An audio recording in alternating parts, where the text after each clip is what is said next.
Good morning, everybody, and welcome. Welcome to NN Group's Investor Update. Let me start by saying that I'm very glad that you managed through the weather today. Very good to see you all here. Many of you know me already. I'm Ruben van der Hulst, Head of Investor Relations, and I will be your moderator for today. It has been a while, actually 5 years ago, since we last hosted our in-person Capital Markets Day event. Back then, that was in Rotterdam, in the Vanilla factory. And of course, our CMD in 2020 was a fully virtual event, as that was in the midst of the COVID pandemic. Investor engagement is extremely important for us, and we have had many interesting conversations with you over the past year on a variety of topics ranging from the macro environment to free cash flow to OCG outlooks to capital returns. And we appreciate all the feedback and the good conversations we have had in the last year. Our key objective of today is to give you an update on NN Group. And to do this, we have a full schedule. 7 presentations by NN Management, including 3 Q&A sessions. So there will be plenty of opportunity to ask all your questions.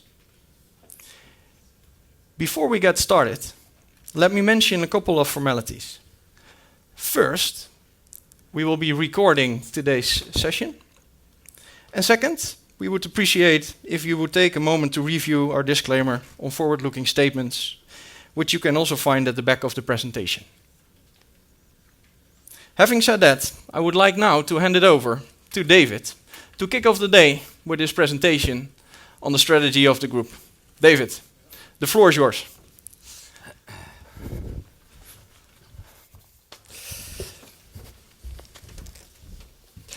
Yes, good morning. Did I scare you? Good morning, everyone, and also for me, a very warm welcome. Very happy to see you guys. I saw you guys all coming in, and it does feel like a long time, despite all the online meetings. So, what is always, of course, interesting also for us is to talk to all of you in between breaks and before and after, which is not possible in online meetings. So, really looking forward to this morning to catch up and also get your perspectives and views. So indeed, as Ruben was saying, 2 years ago we had our CMD, and we presented our strategy at that point in the middle of the global pandemic. And understandably, a lot of you had a lot of questions at that point because we came out with a target of 1.5 billion OCG, and our 2020 was below 1 billion. So we still had quite a step to go, and there was, of course, an unprecedented virus going around the world. So I remember us thinking, well, this is not an easy time to set targets in the middle of a COVID pandemic, and certainly at the beginning of the pandemic. Now, since then, we have seen that with a very strong balance sheet and a very resilient business model, we've proven that NN can weather such volatile conditions very well, while we continue to deliver on growth and attractive capital returns. And we've clearly overachieved our targets in these challenging times. Now, today's environment is obviously no less challenging. We have obviously the war ongoing in the Ukraine. I think most of you know we have 4 countries where we operate that are bordering to the Ukraine. So of course, there's an enormous amount of things happening there, and I must say I'm very proud of all the NN colleagues also, because the amount of refugees that come out of the Ukraine, that come into the Polish market, the Slovakia and the other markets. I'm very proud actually on how people are trying to help out in such a horrible war. Now, obviously, energy crisis driving up inflation. That is clearly now starting to impact the purchasing power of households, and we've seen, of course, an increase of rates and very volatile financial markets. So today, with the world probably at the brink of a recession, it's also not much easier to set long-term targets. At the same time, it is really not only doom and gloom when we look at what's happening with customers in our markets. Given the experience of the pandemic, but also everything we see happening around climate change, that customers are starting to feel, we see that customers now, more than ever, are actively looking to protect themselves, but also actively look to protect what they care about, what is around them. And that is a real opportunity for us as a company. So based on our strong balance sheet and our resilient business model, and further building on the strategy that we have set, we are announcing today our new financial targets and obviously also our new strategic targets around customer, people, and society. So the aim for today is to explain how we will deliver on these targets. But to be honest, more importantly, by the end of the morning, I hope you will not only share our conviction that we will deliver on these targets that we have set, but that you will also share our enthusiasm for NN as a company. So that brings me to today's key takeaways. So we've been successful in delivering on our strategy launched in 2020 and have therefore overachieved on our targets for 2023. Also, our strategic KPIs show real improvement. At the same time, we've laid a foundation for long-term sustainable growth by investing in our businesses and by strengthening our portfolio through acquisitions and divestments. And this has led not only to a stronger set of businesses, but also to a better diversified company. Now, following all these actions, and despite the challenging environment, we are well positioned to increase our OCG target to 1.8 billion from our target of 1.5 in 2023, and continuing to achieve a mid-single-digit OCG growth in the long term, also from the higher base of OCG at 2021. So despite having brought forward some of the OCG growth in the past 2 years. And by achieving a mid-single-digit growth of free cash flow. We also updated our strategic targets with new goals for 2025, with continued focus on customer, employees, climate action, and society. And finally, we will continue to be very disciplined in returning capital to you, our shareholders. So let's get started. So this is our NN Group's strategy. In the middle of the slide, you can read our ambition that we set in 2020. And our ambition was that in 5 to 10 years, we want to be an industry leader known for customer engagement, talented people, and contribution to society. And I would argue that these 3 elements are even more relevant today than they were in 2020 when we launched our strategy. Attracting and retaining talent to drive transformation and our business forward is even more urgent today, given the war on talent. Almost all markets where we operate in today have full employment, and many business leaders now cite this as their biggest challenge. So I'm glad that we already started with this in 2020. Playing an active role in society, in particularly meeting our net zero ambition, has again increased also in importance in the last few years. And finally, customers will always remain central to our business. The next slide shows the progress that we have made measures against our strategic targets for customer, employees, and society. We have seen underlying improvements in customer engagement. Strong improvement in our broker satisfaction scores, but we are not yet beating the competition in all of our markets. In the middle, you can see the good results on our targets for employee engagement and diversity. As I was saying, we operate in markets with full employment, and therefore it's crucial that we are an attractive employer for talent from all backgrounds, and that we keep our colleagues highly engaged. On the right-hand side, you can see that we have taken big steps in integrating ESG in our Scope 3 investments and working towards a net zero investment portfolio. It's still early days in terms of sustainable customer propositions, but our first offerings are doing well. Now, of course, most companies claim strong performance in these areas, so external recognition matters, and is a result also from investments from our side for many years now.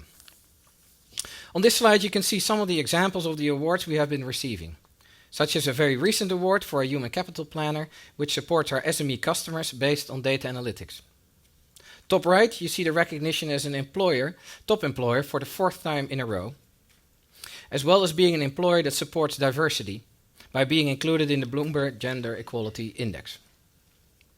NN has been included in the Dow Jones Sustainability Index and the FTSE4Good Index since 2016. Most recently, we were ranked number 8 out of the 400 largest financials in the world by the World Benchmarking Alliance, which is something that we're also very proud of. Now, our focus on our strategic commitments, underlying investments in our business, have allowed us to lay the foundation for further growth which you can see on the next slide. This slide gives you more insight in the progress we have made and is based on the 3 pillars of our strategy. Firstly, a strong balance sheet with group solvency ratio at 205% at the end of September, while returning 3.7 billion to shareholders since 2020. Secondly, strong cash flow generation in the Netherlands, supported by an additional 200 million of OCG from the shift to higher yielding assets, which was achieved 1 year ahead of plan. Growth in defined contribution assets to 27 billion with a continued net inflow. And a structurally improved non-life combined ratio with an expense ratio below 10%. Netherlands Life steadily remittance each year as seen in the chart, while non-life and banking also continue to remit. The third pillar is profitable growth in Europe and Japan, and this is driven by outgrowing the market in life protection in Europe, with an end growing around 10%, while the market grows at around 5%. We maintain a leading position in the SME life insurance space in Japan, despite headwinds from tax and regulatory changes. And we are leveraging on our strong multi-distribution platform, both in Europe and Japan.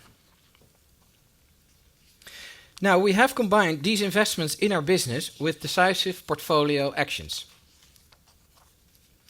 2 years ago, we said that when it comes to acquisitions, we would apply strict financial and strategic criteria. And this slide shows that we did exactly that. For example, with the strengthening of our number 3 position in Poland and creating the number 1 player in Greece, we expect to make a double-digit return on this deal. We also committed 2 years ago to continue to evaluate whether we are the right owner of portfolios and business units, which we did, as you can see in the lower table on this side, such as exiting Bulgaria, selling a closed book in Belgium, and of course the strategic partnership with Goldman Sachs Asset Management, due to a lack of growth perspective of the asset management business standalone. The result of all these actions is that we have a robust and well-positioned set of businesses, providing diversification, as you can see on slide 8.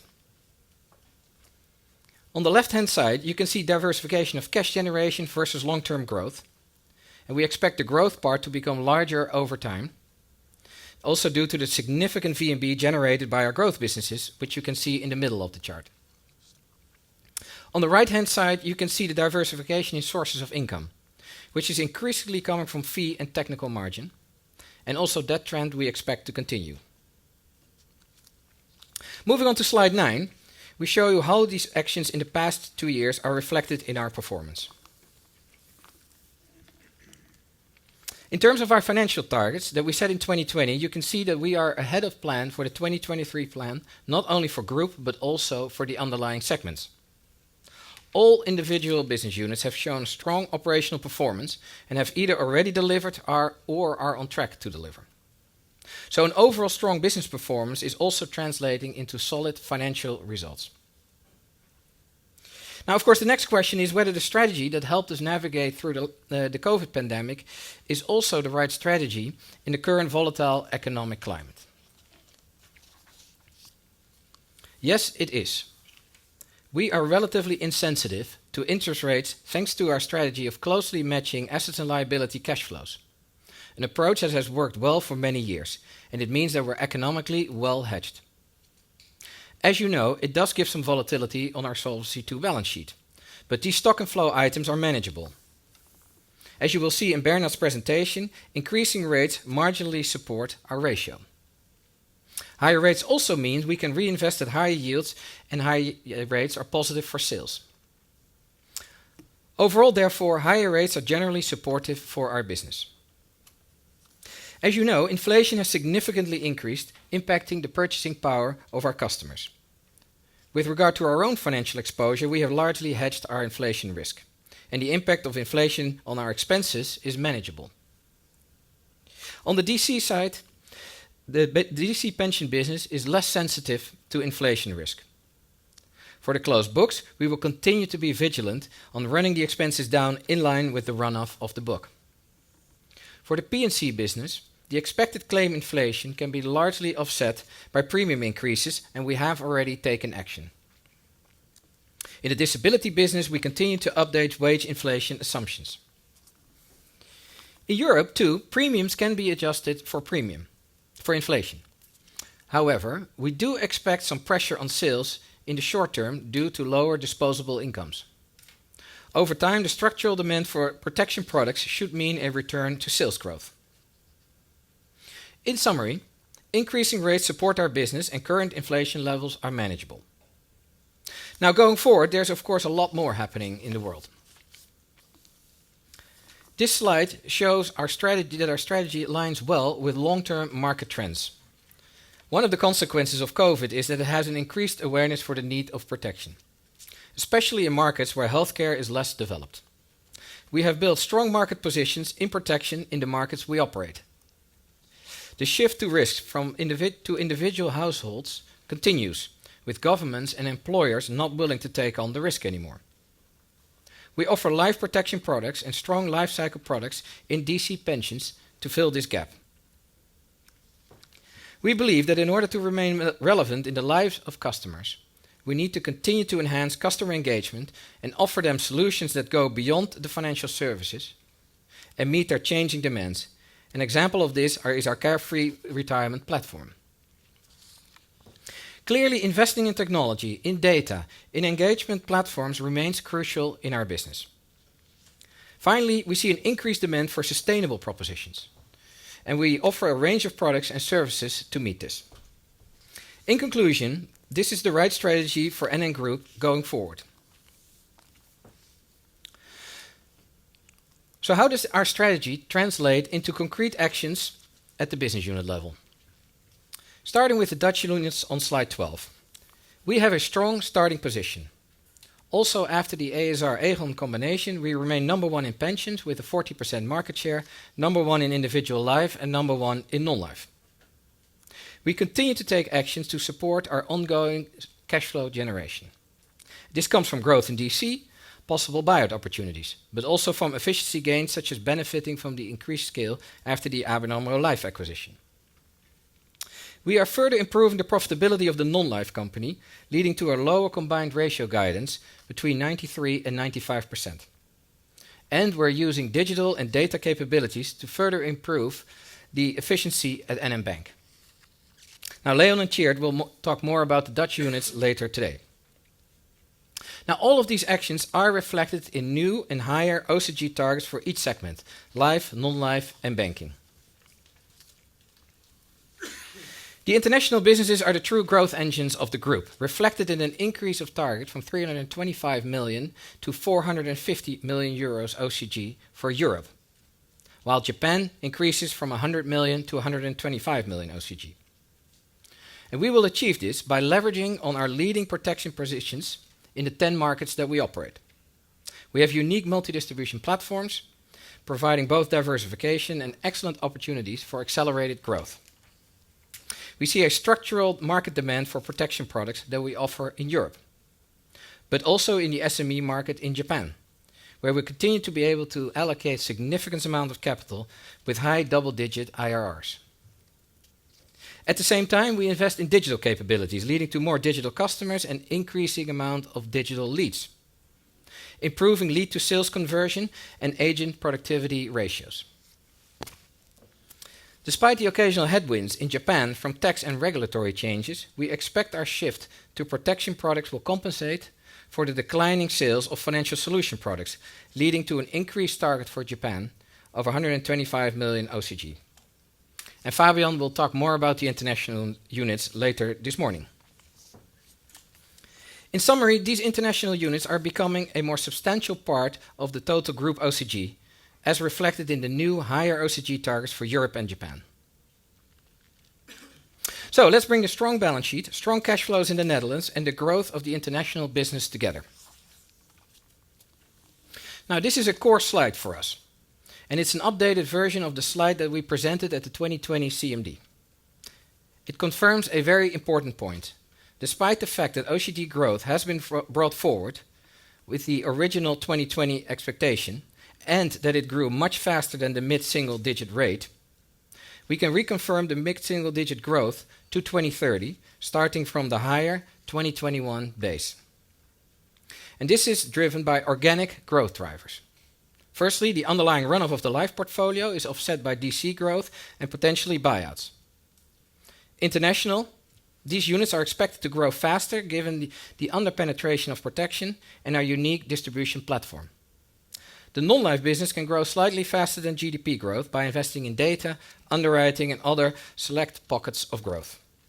So overall, this remains an attractive long-term growth profile. The long-term growth profile of OCG enables us to continue to provide strong and sustainable capital returns to you, our shareholders. This slide shows our strong track record when it comes to our commitment to attractive capital returns. We have achieved a dividend growth of 7% since 2019 and have continued to provide a recurring share buyback of 250 million euros a year, plus an additional 750 million buyback this year following the completion of the sale of NNIP. On the right-hand side of the slide, you can see the attractive dividend share buyback yield. Therefore, we reconfirm our capital return policy going forward, and we will remain disciplined around capital deployment. Our first priority is to invest in the organic growth of our business and to deliver on our capital return policy via dividends and share buybacks.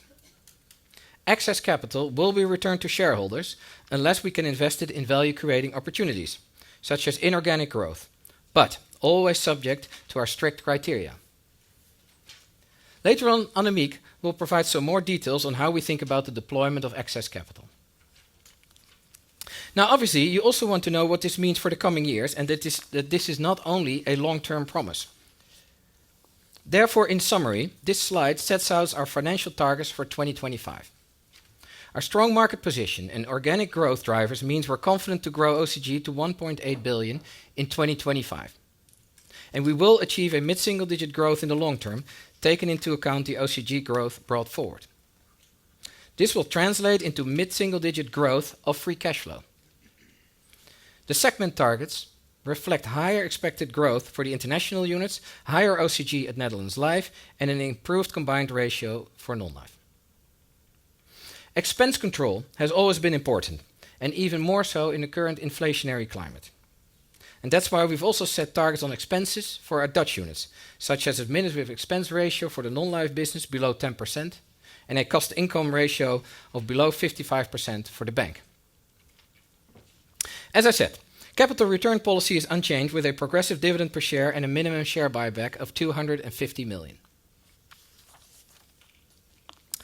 At the same time, we have updated our strategic targets to 2025 with a focus on customer engagement, attracting talent, and working towards our net zero pledge. Because ultimately, these targets drive our long-term growth. In line with our overall ambition, we aim to significantly outperform our competitors in terms of customer engagement. We have further increased our target for employee engagement to ensure that also in tight labor markets, we have the capacity to drive our transformation. We have aligned our society targets with our commitment to reach net zero investment portfolio by 2050.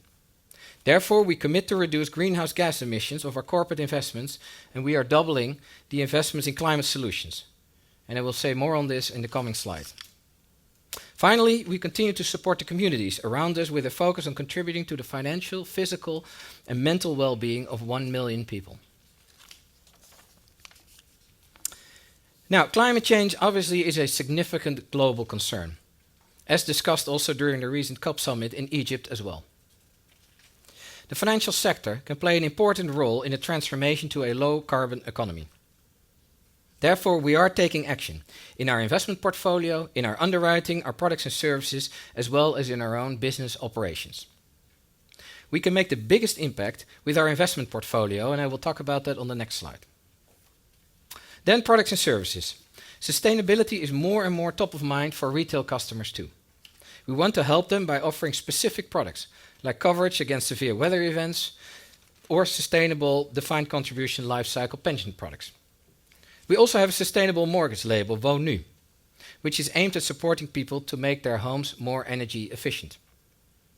On the insurance side, we joined the Net Zero Insurance Alliance, and we aim to transition our underwriting portfolio to net zero, while at the same time working with other insurance companies to develop metrics and set targets. And also our own footprint. Even though it's a small part of our total environmental impact, we aim to reduce the emissions from our own operations by 70% in 2030. Now, then to our proprietary investment portfolio. As an asset owner, we can make a real difference in helping companies to decarbonize. And our goal is to transition to proprietary investment portfolio to net zero carbon emissions by 2050. And we have set interim targets on this, reducing the carbon emission of our corporate investment portfolio by 25% in 2025 and 45% by 2030. We also aim to invest an additional 6 billion euros in climate solutions by 2030, more than doubling our current investment to 11 billion. These are investments in green bonds, renewable energy projects such as solar and wind farm, and energy-efficient real estate. On the funding side of our business, we launched the Sustainable Bond Framework in February this year and completed our inaugural green debt issue in August. To sum up, we are committed to help to limit the impact of climate change in all areas of our business, and this is embedded in our strategy, in our targets, and in our day-to-day activities. Now, if we bring this all together, the question, of course, is what does this mean for you as a shareholder? We are reconfirming our commitment to investors. And if I would sum this all up in one sentence, it means that we're committed to being a stable provider of attractive and growing capital returns in a currently volatile world. Which then brings me to the conclusion and the final slide. Today's key takeaways are: we have over-delivered on our targets up to 2023. We have laid the groundwork for future profitable growth. We have set ambitious strategic and financial targets for 2025. We can do this because NN has a resilient business model and a relatively low risk profile. And we're well positioned to weather volatility and to continue to grow OCG in the long term. And we remain committed to delivering attractive returns to shareholders. Now, with that, I would like to give the floor to Annemiek, who joined us this summer. And I'm also very happy that she joined us. So very happy to have you on board, Annemiek. And over to you. And I will see you later on the Q&A. Thank you, David. So, good morning to all of you. It's nice to meet you in person again, as it has been a while. And it's actually the first time since I became CFO of NN about 4 months ago. In the last 4 months, I've visited many of the businesses and I've spoken to a lot of colleagues. And I have to say, the colleagues both within the management board and also outside the management board have been extremely helpful in getting me up to speed quickly as a new CFO. And obviously with the macroeconomic uncertainty and with the market volatility, it's a very interesting time to start as CFO.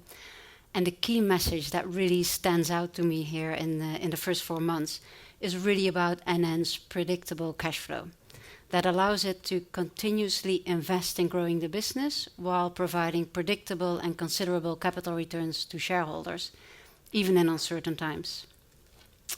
And that also ties into the key takeaways that I would have today. Over the last couple of years, NN steered its business very well through volatile markets and delivered considerable capital returns.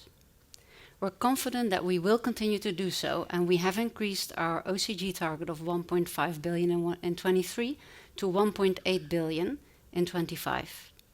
All businesses contribute to this increased OCG target. And although we did bring growth forward versus what we indicated at a previous Capital Markets Day, we do confirm our mid-single-digit long-term OCG growth target. We also expect mid-single-digit growth of free cash flow, both towards 25 and over the long term. Based on this free cash flow growth and our resilient balance sheet, we confirm our current capital return policy consisting of a progressive dividend per share and a buyback of at least 250 million. And has done historically, if we have excess capital, we will either invest it in value-creating opportunities or we will return it to shareholders. Let's take a step back and look at the financial development since the last Capital Markets Day. Since 2019, we generated 4 billion of OCG, and returned 55 percentage points of solvency to shareholders, and generated 55% solvency points in OCG. We returned 3.7 billion, or 42 percentage points of solvency to shareholders, and the OCG generated also allowed us to partially mitigate the impact of regulatory changes, of which we observed quite a few. You can see that in the bucket other. Those include the 15% UFR step downs, the 10% impact on group solvency by including the bank in the solvency ratio, and a few more. In addition to the capital returns, we also significantly invested for inorganic growth in both non-life and Europe, with the acquisitions of Vivat Non-Life, Heinenoord, and with MetLife. This was broadly offset by the sale of NNIP, and therefore largely self-funded. During this period, we observed significant market volatility, yet the overall impact of it was relatively neutral, with 4%, demonstrating the resilience of our balance sheet. So in short, we managed risk well through volatile markets, and our resilient balance sheet, as well as strong operating capital generation, allowed us to invest for growth, absorb regulatory changes, and continuously provide an attractive return to shareholders. And we will continue to do so, which is reflected by our new targets. Let's have a look at these. At the last Capital Markets Day, we guided for mid-single-digit OCG growth, long-term, a guidance that we will reconfirm today. For the medium term, as said, we've increased our OCG target of 1.5 billion in 23 to 1.8 billion in 25, and all segments contribute to this growth. For life, we increased the OCG target of 900 million to 1.15 billion, reflecting both the shift to higher yielding assets that we've done so far and the current market environment. In addition, expenses are guided to continue to decrease in line with the run-off of the portfolio, which remains a crucial element for our life business. On non-life, we increased OCG guidance of 250 million to a target of 325 million, and we've also decreased the combined ratio with 1 percentage point to 93 to 95%, showing our confidence that we can further optimize the business, also post the current benign environment. In Europe, we continue to see strong performance despite the current macroeconomic challenges. We've therefore increased the OCG target from 365 million to 450 million. For Japan, we increased the OCG target of 100 million to 125 million, and for the bank, we've upgraded the OCG target from 70 to 80 million. For the bank, we also maintain our minimum ROE of 12% and a cost income lower than 55%. For group, we now expect mid-single-digit free cash flow growth in line with our long-term OCG growth. We reconfirm our progressive dividend per share and our buyback annually of at least 250 million. Let me give you some more insights into these OCG targets. As you can see on the slide, the originally targeted OCG growth of 1.5 billion in 23 was actually brought forward with a 22 level, clearly ahead of plan and exceeding this. There are three key drivers for this acceleration. We accelerated the shift to higher yielding assets in Netherlands Life as we took advantage of dislocated market during COVID. We also saw very strong business performance, mainly reflecting the non-life transformation and the current benign claims environment in the Netherlands, as well as a profitable growth in Insurance Europe, which is all reflected in the business improvement bucket. And we saw market impacts clearly visible in 22. Whilst we do not expect this acceleration of OCG to continue with the same trend, we do expect to be able to continue to grow OCG mid-single digit from the reported 21 levels onwards. For illustrative purposes, we've also updated the chart that we show on the previous Capital Markets Day, which indicates the expected longer-term OCG evolution. As you can see on this slide, we continue to expect mid-single-digit OCG growth over time, but from a higher starting base, the 1.6 billion in 21 versus the 1.3 billion that we had in 19, and this is really driven by underlying business growth.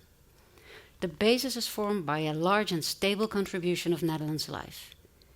We've seen an uplift due to markets in 22 so far, and over the next years the impact from the runoff of the portfolio is broadly offset by a lower UFR drag, growth in DC, and to a lesser extent, buyout opportunities. As Bernard will explain later, we expect limited upside from further optimization of the investment portfolio. Insurance International remains a key driver for OCG growth. In Europe, continued profitable new business sales in growing markets will continue to increase OCG, while in Japan we focus on long-term modest growth by a shift to protection. For non-life, further improvement of the combined ratio and growing fee business contribute to a long-term gradual increase of OCG. The bank will first have to recoup the OCG decrease experienced in 22, driven by lower income and a higher RWA, but the expected net interest margin expansion and moderate portfolio growth is expected to lead to modest growth from 21 levels over time. We expect the increased contribution from the segments to more than compensate some increased holding expenses, which largely relate to higher debt servicing costs due to interest rate rises. Now let's move from a long-term growth perspective to the key drivers of our OCG target in 25. The updated target of 1.8 billion reflects over 300 million growth versus a 21 figure of 1.6 if you would adjust that for the sale of NNIP. It reflects overall moderate growth from current levels, as the market-related uplift has already largely materialized in 22, which is reflected in the second bucket on the slide. This is mainly why we expect the life contribution to be relatively stable from current levels. It increased materially since 21, mainly driven by higher interest rates, so a lower UFR drag and an increased investment portfolio, and an increased investment return, which was also based on the shift to higher yielding assets. Going forward, we expect limited further upside here, as I indicated before. For Europe, we do expect strong OCG growth to continue, also towards 25, as new business feeds into OCG and a contribution from MetLife, Poland and Greece expenses. This is reflected in the second bucket, and also the reason why we increased the third bucket, and also the reason why we increased the target of Poland of international from 365 to 450 million. Now, although we do expect both non-life and the bank to further improve their underlying business performance, you don't see any clear contribution of them to the 1.8 billion growth target in 25. Non-life reported very strong full year 21 results, benefiting from a very benign claims environment and strong market sentiment in both P&C and D&A. Over time, we would expect some normalization here of claims and also of that market environment, but we do expect to compensate that by a further improvement by further underwriting improvements and also by the growth in the fee business. Bank enjoyed a very strong 21 as well, which was largely driven by high prepayment penalties and high fee income, based on strong investor demand for mortgages. This obviously really reverted into 22, driven by higher interest rates, but we're confident that the gradual expansion of the net interest margin and selective portfolio growth will get the bank close to those levels again over time.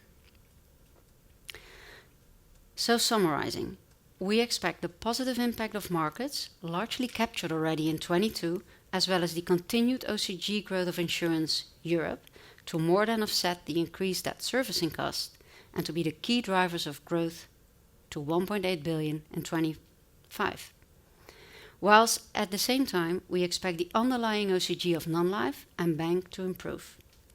Now, it is stating the obvious, but the OCG does remain sensitive to market movements. We've listed a few here on the slide, and there are a few more in the appendix, as you're all aware of. So let's move from OCG to free cash flow.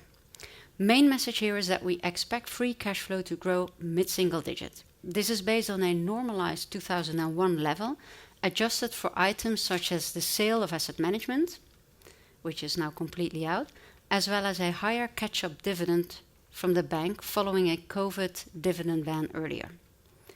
For free cash flow, we expect mid-single-digit growth not only in the long term, but also towards 2025, as especially the dividends from Insurance Europe and Non-Life are expected to grow materially, driven by strong business performance in those areas and also by improved local solvency positions. Let me point out that free cash flow doesn't always fully follow OCG, as there tend to be items that impact the local solvency ratio and remittance capacity that are not part of the OCG, like the UFR step-downs. As we've seen on one of the earlier slides, they reduced the solvency by around 15 percentage points. Now, there could be another UFR step-down in 24, which will have to be absorbed by the solvency of Life. For the bank, we have now been imposed a counter-cyclical buffer of 2%, which we will need to grow into in 23 and 24, which is also not captured by the OCG figure. And for the international business, we see local restrictions on dividend. They're typically based on US GAAP, which is the basis for OCG, leading to partially non-available own funds and impacting remittances. However, the remittances are expected to grow over time as OCG growth also grows over time based on local GAAP profits. Having said that, we do expect free cash flow to grow long-term in line with our OCG growth. Few words on our balance sheet. Our balance sheet is strong and it offers sufficient financial flexibility. Our group solvency position ended at 205% in September, and all business units are well capitalized. With a Tier 1 headroom of 1.2 billion, Tier 2 of 900 million, we continue to have ample flexibility. We also have a robust liquidity framework in place, both at entity level and at group level. This consists of immediately available cash, repos, committed repos, and a revolving credit facility at group. Zooming into leverage on the next slide, I would say the key takeaway being here that we're comfortable with our current leverage position. We've historically had low financial leverage, and we continue to have a well-balanced maturity profile and strong debt servicing capacity, driven by our strong free cash flow generation. Our credit ratings are well in line with a single A rating target, and we successfully replaced an old 9% coupon Delta Lloyd legacy bond in August. Now, the strength of our balance sheet and leverage position are important drivers for our capital framework, as is shown on the next slide. As you know, NN has a 3-pillar framework that looks at solvency, cash capital, and financial leverage. We've added a solvency ladder as an indication on how we look at the solvency pillar within this capital framework. Obviously, it's not mechanical. It will take on board macroeconomic outlook, OCG expectations, and upcoming regulatory and model and assumption changes. We've defined a comfort level between 150% and 200% of solvency, and within this level, we expect to pay a progressive dividend per share and a regular buyback of up to 250 million. If the solvency ratio is sustainably above the 200%, this will provide opportunity for additional capital returns. For the operating segments, we keep capitalization at a level to be commercially successful. Any surplus capital is upstreamed to the holding. For Netherlands Life, though, we continue to manage the business on sustainable and stable remittances and on maintaining a strong solvency level. This is key to the predictability of our capital return. The second pillar, cash capital at holding, enables us to have cash available to cover stress events in the operating segments, as well as to cover holding expenses for 1 year. The third pillar relates to financial leverage, where we aim to maintain a level consistent with our single A financial strength credit rating. We manage our capital in a holistic way, looking at these 3 parts in conjunction that are closely linked, with the aim of providing attractive and predictable returns, even in these volatile markets. In doing so, we remain absolutely committed to have a progressive dividend per share and an annual buyback of at least 250 million. And has done historically, whenever we have excess capital, we will either invest it into value-creating opportunities or return it to shareholders in the most efficient way, similar to the return of the net M&A proceeds of 750 million out of the sale of NNIP and the recent acquisitions. Now let me wrap up and conclude that over the last couple of years, NN steered its business very well through volatile markets and created substantial capital returns to shareholders. We're confident that we will continue to do so, and we've upgraded our 1.5 OCG target of 23 to 1.8 billion at 25. And although we did bring growth forward versus what we indicated on our last Capital Markets Day, we do reconfirm our long-term mid-single-digit growth guidance. We also expect mid-single-digit free cash flow growth to 25 and also over the longer term. Based on this and our resilient balance sheet, we confirm our current capital policy consisting of the progressive dividend per share and an annual buyback of at least 250 million. With that, I'd like to hand over the floor to Bernhard, our CRO. Yeah, thank you, Annemiek. And hello, everyone. Good to see you. In my part of the presentation, I will give you insight into how we manage risk in these uncertain times. And I want to address how our diversified risk profile supports operating capital generation, and I want to discuss the strengths and resilience of our balance sheet. So let me start with our risk profile and the financial strength. Our capital position is strong, with a solvency ratio of 205% end of September. If you look at the development of our solvency capital requirements since our previous Capital Market Day, this is the table to the left-hand side of the slide, there are two main changes. Market risk increased and insurance and business risks decreased. The increase in market risk is reflecting the shift to higher yielding assets. We now have achieved a good asset mix with capital requirements for interest rates being close to zero. The main driver for the decrease in insurance and business risks is the reduction of longevity risk. Even so, longevity remains the largest insurance risk driver. We achieved the reduction of longevity risk via the reinsurance transactions that we did over the last years. So we have a well-diversified risk profile, which is supporting sustainable operating capital generation. Now let me go through the key sensitivities of our solvency ratio.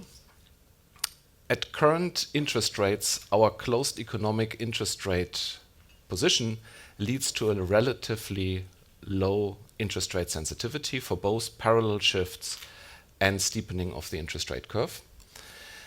Interest rate sensitivities have reduced over the last years. There are some moderate changes to the other sensitivities. Those are mainly reflecting our re-risking and rebalancing activities within our asset portfolio over the last 2 years. For example, a joint 50 basis point spread widening of corporate credit and mortgage spreads would now lead to a -5% total impact on our solvency ratio. Please note that our sensitivities are point-in-time estimates and linear approximations, and therefore if market movements are larger, the range of the application of the sensitivities is limited. For all of our key sensitivities, we have defined tolerance levels.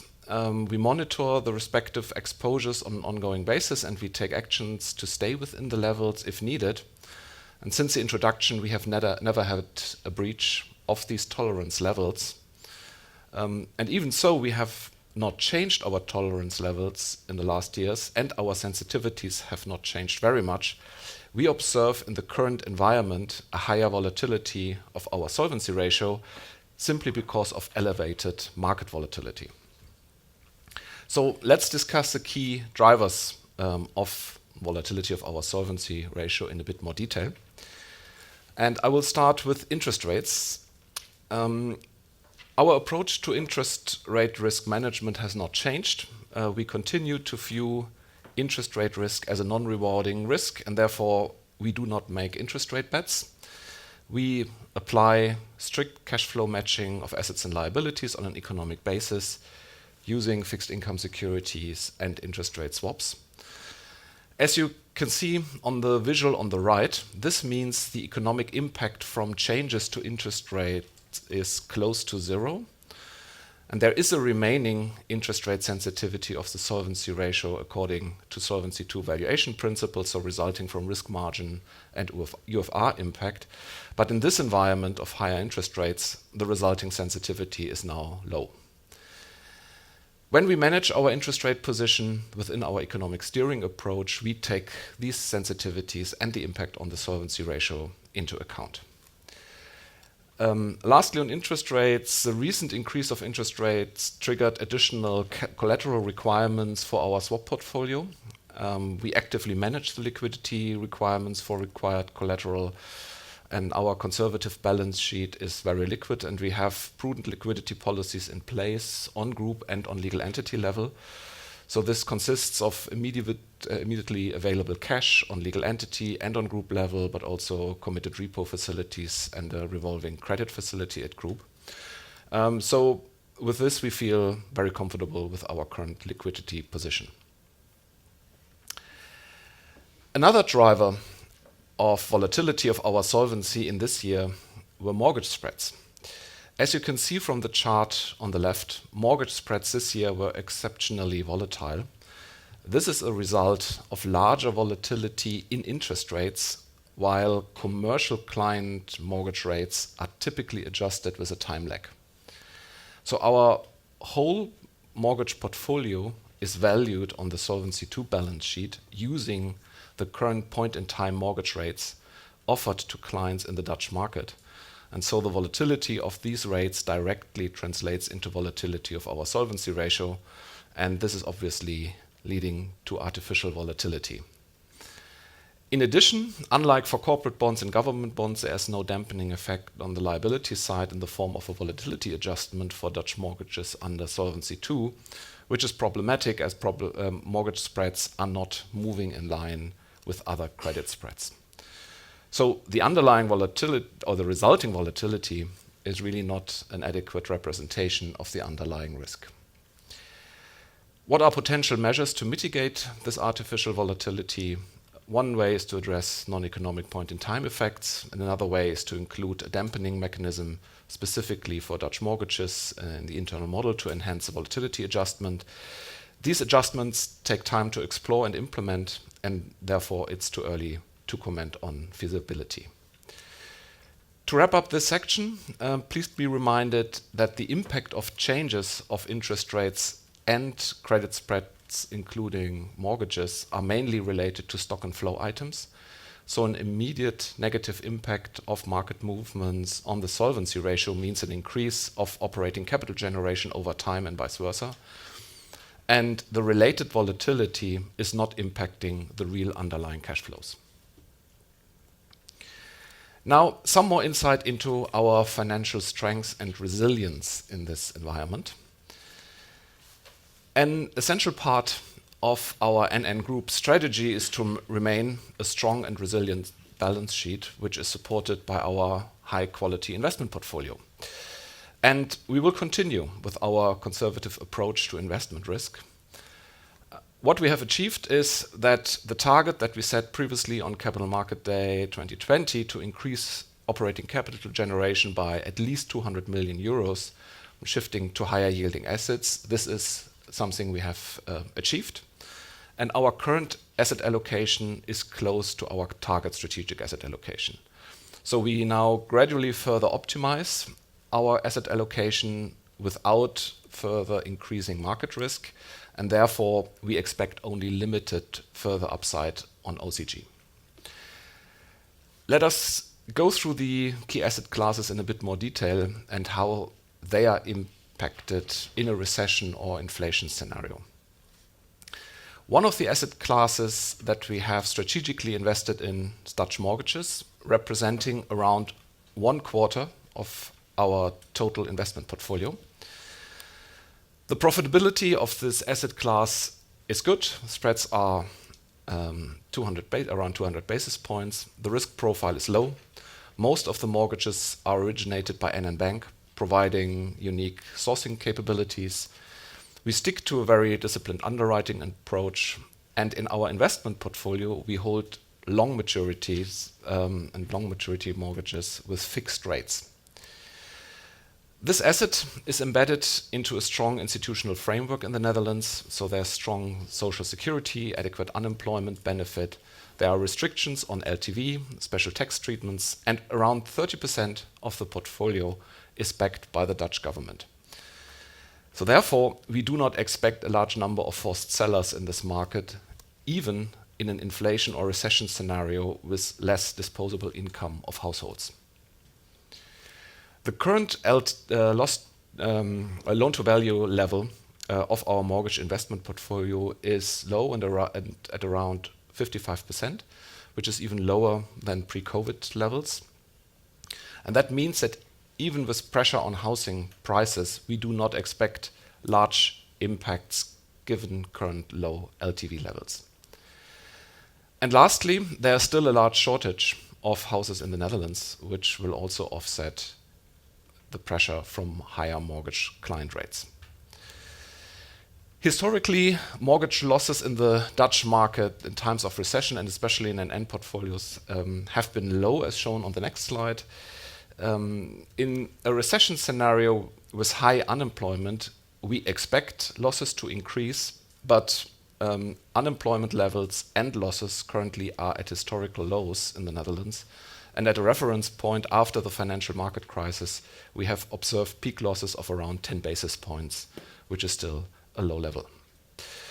So overall, this makes our mortgage business a very attractive asset class from a risk-return perspective. It's matching our long-term liabilities, and we are very comfortable with this asset class also going through an economic downturn, despite the volatility it implies on our solvency ratio.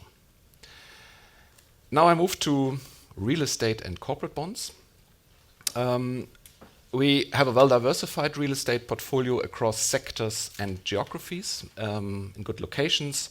Overweight is Western Europe, and we underweighted UK, Ireland, which served us well in the Brexit context. And overall, we also overweight industrial and underweight offices, which has helped during COVID times. And the occupancy ratio of the portfolio is high with 94%, and we put much focus on location and selection. In some markets, we see house prices already declining, and in a potential recession, there could be a negative impact on valuations also on our real estate portfolio. But as long-term investor, we can look through the economic cycles, and real estate is over the long run profitable and an inflation-protected asset class. For corporate bonds, first thing to note is that our exposure is small, representing only 60% of our total investment portfolio. The majority are single name exposures, and the credit quality of the corporate bond portfolio is high, and also this becomes clear when we look at the limited impact from credit migration and defaults, which is on the next slide. On the left-hand side of the slide, the results are shown for a one big letter downgrade for 20% of the total corporate bond portfolio to assess the impact from credit risk migration. From such a scenario, we expect a negative impact of around 3 percentage points of solvency. And we also looked at peak level default rates during the Great Depression and the financial market crisis in 2008 to calibrate the impact of a default risk scenario. And you can see that the impact in both scenarios on the Solvency II ratio would be in the order of a few percentage points, representing our very good underlying credit quality of the portfolio. So now, how are we doing in the current economic environment? So far, the impact from inflation and the economic headwind has been limited. For Netherlands Life, the majority of liabilities are not sensitive to inflation. For Netherlands Non-Life, the impact so far is also low, which Tjeerd will cover in more detail later. And the impact of market value changes on our risky assets, on our solvency, has also been limited. So we've done remarkably well in this current turbulent environment. And even in a more adverse economic environment, we are well positioned to weather the storm. As just explained, potential impact from defaults, credit risk is rather limited, and in general, inflation, higher real rates are good for savings products and life insurance, and also to reinvest at higher rates. To close this section, a few words on the regulatory environment. We still assess the impact from the Solvency II 2020 review to be digestible. Implementation of the new regulation is not expected before 2025. Regarding IFRS 17, we expect no additional constraints on remittances, capital management, or solvency, and our strategy and business model is unaffected, but more on this also later in the IFRS 17 presentation. For NN Bank, the regulation introduced now the phasing in of a counter-cyclical buffer. For NN Bank, it's also relevant for 2023 and 2024, which will increase SCR, and therefore also has a negative impact on the group solvency ratio. On ESG, we are implementing the various regulatory requirements and embed those, be it internal, according to our strategy and goals, but also the external requirements in our risk management processes. And we continue to have a regular dialogue and discussion with supervisors and regulators on various topics.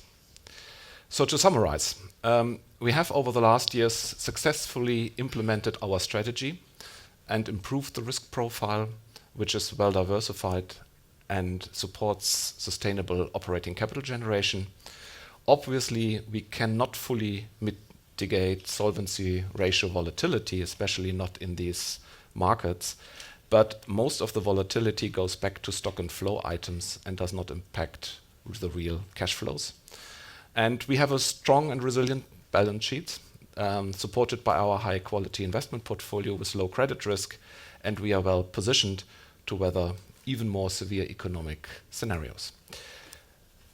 With this, I will hand over back to Ruben and for the Q&A. Yes, thank you, Bernhard.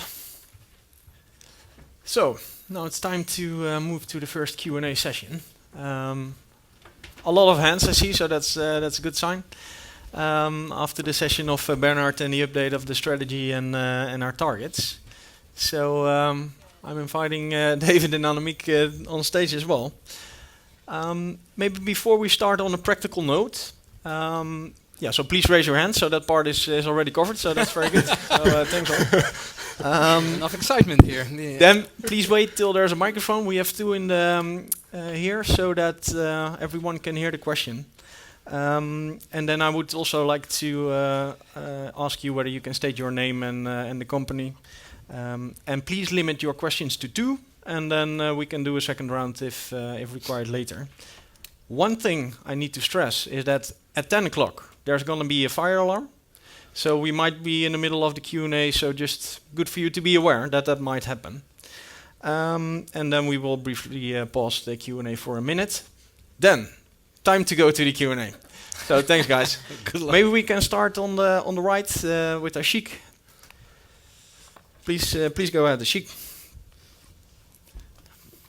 Thank you, Ashik Masadi from Morgan Stanley, and good morning, everyone. Just a couple of questions. So first of all, would like to get a bit more color as to what is the definition of sustainable when you think about this above 200% solvency and like higher dividend. You want your solvency to be sustainably above 200% to think about extra buybacks. So how do we think about that definition of sustainable, especially in light of presentation by Bernhard that market risk is not really a big thing? I mean, whichever way you look at it, it doesn't look like your solvency will move around a lot, given the diversification of the book. The second thing is, if I remember correctly, in past there is always a view that free cash flow and OCG would more or less be similar over time. Are we trying to say that now going forward there will always be a gap between the two because OCG is moving mid-single digit, free cash flow is moving mid-single digit, but with a lag of 300 million, which is 20% gap. So is that gap going to stay in the near future? Thank you. Yeah, thank you, Ashik. Annemiek? Yeah, I think they're both mine. Your question on sustainability, sustainably above the 200. What we mean by that is that based on the forecasts that we have at that point in time, which take on board the macroeconomic situation, the OCG outlook, upcoming model and assumption or regulatory changes, we feel that we're sustainably above that 200% level. Your question related to OCG versus free cash flow. As I already said in my presentation, there are some items that are actually not captured within the OCG that do impact the free cash flow. I've mentioned the UFR step downs. There could be another one which will have to be absorbed by life, which is not in the OCG, but is actually reflected in the free cash flow. Same goes for the bank, where we have to absorb for the counter-cyclical buffer. You know, that would roughly be, it's divided over 2 years, but in total could be 3% on group solvency ratio. And then for the international business, the actual remittances are defined on local GAAP. And we typically have some non-available own funds there. You know, as a rule of thumb, you could maybe think about 1 percentage points of solvency over the year. So there are always some items that are just not in there. Sorry, just one clarification on this. So if I understand, the bank mortgage thing and the UFR thing is a drag on OCG, but why would it be a drag on free cash flow? Because, I mean, if you increase the capital requirement for bank, your OCG comes down, but probably, so that should actually mean that free cash flow should be even higher than OCG, if I understood correctly. No, that's not the case for the bank. And also what we've seen in the UFR step downs for life, they will have to absorb that within their solvency ratio, and it is not part of the OCG. So in total, that is a difference between the actual capital generation that we see and the OCG. So it is not fully aligned. But the growth trend will be similar. All right, next question, Cor. Please go ahead. Good morning, Cor Kluis, ABN AMRO ODDO. Thanks for the presentation. 2 questions. First of all, on re-risking. You made during the last Capital Markets Day, of course, clear that you had 200 million OCG by re-risking or optimizing. I think if you look to your balance sheet versus peers, it's still clearly less risk than at others. 2% equities, I think it's one of the lowest around, at least in Europe. Why not re-risk more? Stock markets are down 20-30%. In the past, you had some nice timings during COVID, sometimes to buy some equities. You don't do it now. Is there a signal, or is there something about solvency, or what's the view, or do you have a quite pessimistic view on the world the next 3 years? But normally you buy in times of crisis, and I think somebody in the US bought 60 billion the last 9 months, who's not generally good in timing. But why not re-risk, and especially in the current environment with low stock markets and nice credit spreads? And second question is Japan Life. Of course, you can never say what you're going to do with it, but there I think there's around quite some ineligible capital, there's quite some excess capital there, which you cannot touch. How committed are you to Japan? Do you totally exclude a divestment in the future, or what's your view on that? That's my 2 questions. Yeah. Thank you, Cor. Let me start on Japan. Yeah. So as I was saying also in my introduction, so we continue to evaluate all the units and portfolios in our businesses, and you've also seen that we have been taking action on the portfolio. So, and that includes Japan. Reason why we haven't set any steps in Japan is that there's a couple. First of all, it's a business that we know very well. We started this over 30 years ago ourselves.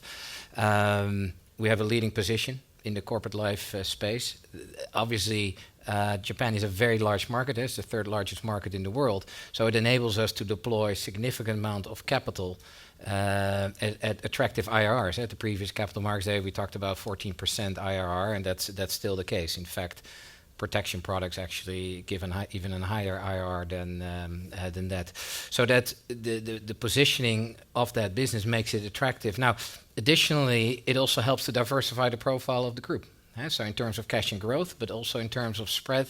Originally, when we IPO'd the company, we were very much a spread-oriented company because of the dominance of NN Life, and we've seen over time a better diversification because of the VNB coming out of Europe and Japan, that we now see a more diversified mix between spread and also technical margin and fee business. And Japan helps to diversify that profile. Now and then there's some smaller benefits in terms of diversification as well in our internal model. So that all in all makes Japan an attractive business for us. But again, as I say, we'll continue to evaluate if we feel at some point, but that is not specifically for Japan. If we feel we're not the right owner, then we will take action on that. Yeah, let me start on re-risking, and maybe Bernard can add. So at the previous Capital Markets Day, we announced a 200 million uplift of OCG because of re-risking. We didn't do that because we didn't think that was more possible, but it was also because we want to maintain a very strong and predictable balance sheet, and that's also why we came up with let's say the 200 million. Now, as you know, COVID created some very good opportunities. I think some of the things that we did were very well timed, and therefore it was actually achieved ahead of plan. Now, if we look today at where we are, there might be some room left and right to increase, for example, investment-grade corporate bonds. If we would look at our strategic asset allocation, there might be some room. But first of all, today, we don't think this is the right moment to do that. And second, even if we would, it's certainly not as material as the steps that we were looking at in the past. Now, this can change over time. But today, given the economic climate, but also that we really want to maintain a strong and predictable balance sheet, we're really looking more at optimization than really a big additional step in terms of re-risking.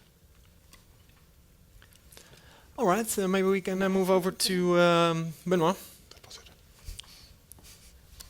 Yes, good morning. Benoit Pétrarque from Kepler Cheuvreux. So the first question is really on OCG growth, and maybe focusing more on 2022, 2025. So you have a 1.8 billion level for 2025. Now, if we do the math on 2022, I think we will get towards a 1.7, maybe a bit more than 1.7. So it looks like the CAGR 2022, 2025 will be close to 1%. So I wanted to get your view on, the kind of growth for the coming 3 years, basically, what you expect. Is that a realistic level, or that's just a very cautious growth outlook for NN? The second one will be on the dampening effect on the mortgage portfolio, what you plan to implement. Can we expect some effect on the stock at implementation date, or will that be just a dampening effect going forward with no impact on the stock of capital? So just wanted to clarify that. And maybe to come back on this, the 200% level and the sustainability. I know it should not be too mechanical, but if we are above 200% for, say, 2, 3, maybe 4 quarters in a row, can we expect at some point action on your side? Thank you. Okay, thank you, Benoit. Annemiek, talk about the sure. OCG growth and the 200% not mechanical, as you say. And then Bernard can do the question on mortgages. On the OCG growth, I think your expectations on the 22 level is a fairly good one, and also your conclusion that there is then towards 25 still some growth, but it's towards 25, not mid-single digit from the 22 level. I think that's a good conclusion. And it's based on a couple of items. I think life is fairly stable. What we've seen versus the last Capital Markets Day, we actually brought part of that growth forward by the re-risking. And we still have the benefit, if the book runs off, that we have a lower UFR drag, but the UFR impact has just become less than what it was in 2020. So that's more or less stable, where we compensate the runoff of the book still by lower impact of the UFR and also by a bit of the increase in the DC proposition. So that's stable. Europe is expected to grow, and if you think about it, 22 expected versus 25 level, that growth is also really coming from the European business. We see some impact there from the rising interest rates on our own debt cost that you would have to mitigate for. And then for non-life and for bank, we've indicated that 2021 were very good years there. On non-life, we still had COVID frequency benefits in there. That was just in general a very good year in a very benign environment. We expect underlying further improvements of the combined ratio, but also that the market sentiment in non-life and the claims to normalize a bit. That's why we more or less you would assume that to be relatively flattish towards 25. On the bank, 21 was really good as well because we had very high prepayment penalties, very high fee income. That obviously reverted in 22 by the rise of interest rates. The income from bank looks different. But we do expect that the expanding net interest margin will recoup that. So underlying there will be improvement for non-life and for bank, but in the actual growth 22 to 25, we don't expect a material impact from that. Your question as to the sustainability, if we would be several quarters above the 200 percentage points of solvency ratio and we would have a good outlook, I would qualify that as sustainable. And on mortgages, it's too early to tell because this is something we are exploring, and this involves also discussions with auditors, regulators, and to manage expectations, I would not expect something before mid of next year. And also this question you touched on, has this an effect on stock of capital, yes or no? That is too early to say. All right, maybe move one gentleman to the right of Benoit. Great, thank you. Andrew Baker from Citi. I guess the first one just on the OCG walk on, I think it was B7. Just to clarify, I think it's as of the half of June 30th markets, you'd indicated at half year you're expecting 150 million benefit in the second half this year. I know that's come down probably to 100 or so, but is that number in the 1.8, or is the 1.8 actually 1.9 if you were looking at markets today, if that makes sense? And then secondly, just on the 1 in 20 year cash at holding company constraint, what does that look like right now in a sort of absolute number? And how volatile is that 1 in 20 year stress to market moves? Thank you. Yeah, thank you, Andrew. Busy day for you, Anna. If you look at the walk on B7, I'm gonna get the slide there. We did indeed guide at the half year results when we had the 899 out that we would expect for the second half of the year an uplift of around 150 million. 100 was related to interest rates, 50 to mortgages. That was based on June. These figures are based on June. On September markets, that would obviously be different. Given we always lag a quarter behind on OCG, half of that 150, so 75, we locked in Q3. On September markets, for Q4, that would not be 75, but that would be 25 because of the change in mortgage spread. Having said that, if you roll forward a bit to end of October market, we're probably roughly in line with June market. So, you know, it continues to be volatile. But given we have a quarter delay, in total, I would say that guidance of 150 for the second half year market impact would now be not 150, but 100 in total. Sorry, just and is that in the 1.8 or no? Yes. That is. Okay, thank you. The cash capital level, that was 2.5 billion in June. Since then, we've obviously continued with the buyback program of 1 billion that we announced, and we've paid out the interim dividend. We haven't disclosed the figure, but it's fair to assume that would be down now. Let's move one gentleman further up the table. Please go ahead. Hi, thanks very much. Hadley Cohen, Deutsche Bank.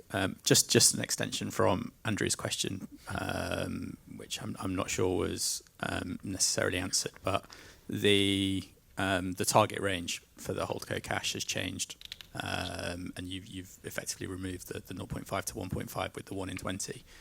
So can you give us a bit more colour of how we think about that 1 in 20 shock scenario, and where that sits sort of in relation to the 1.5 billion level right now, and how volatile can that be going forward?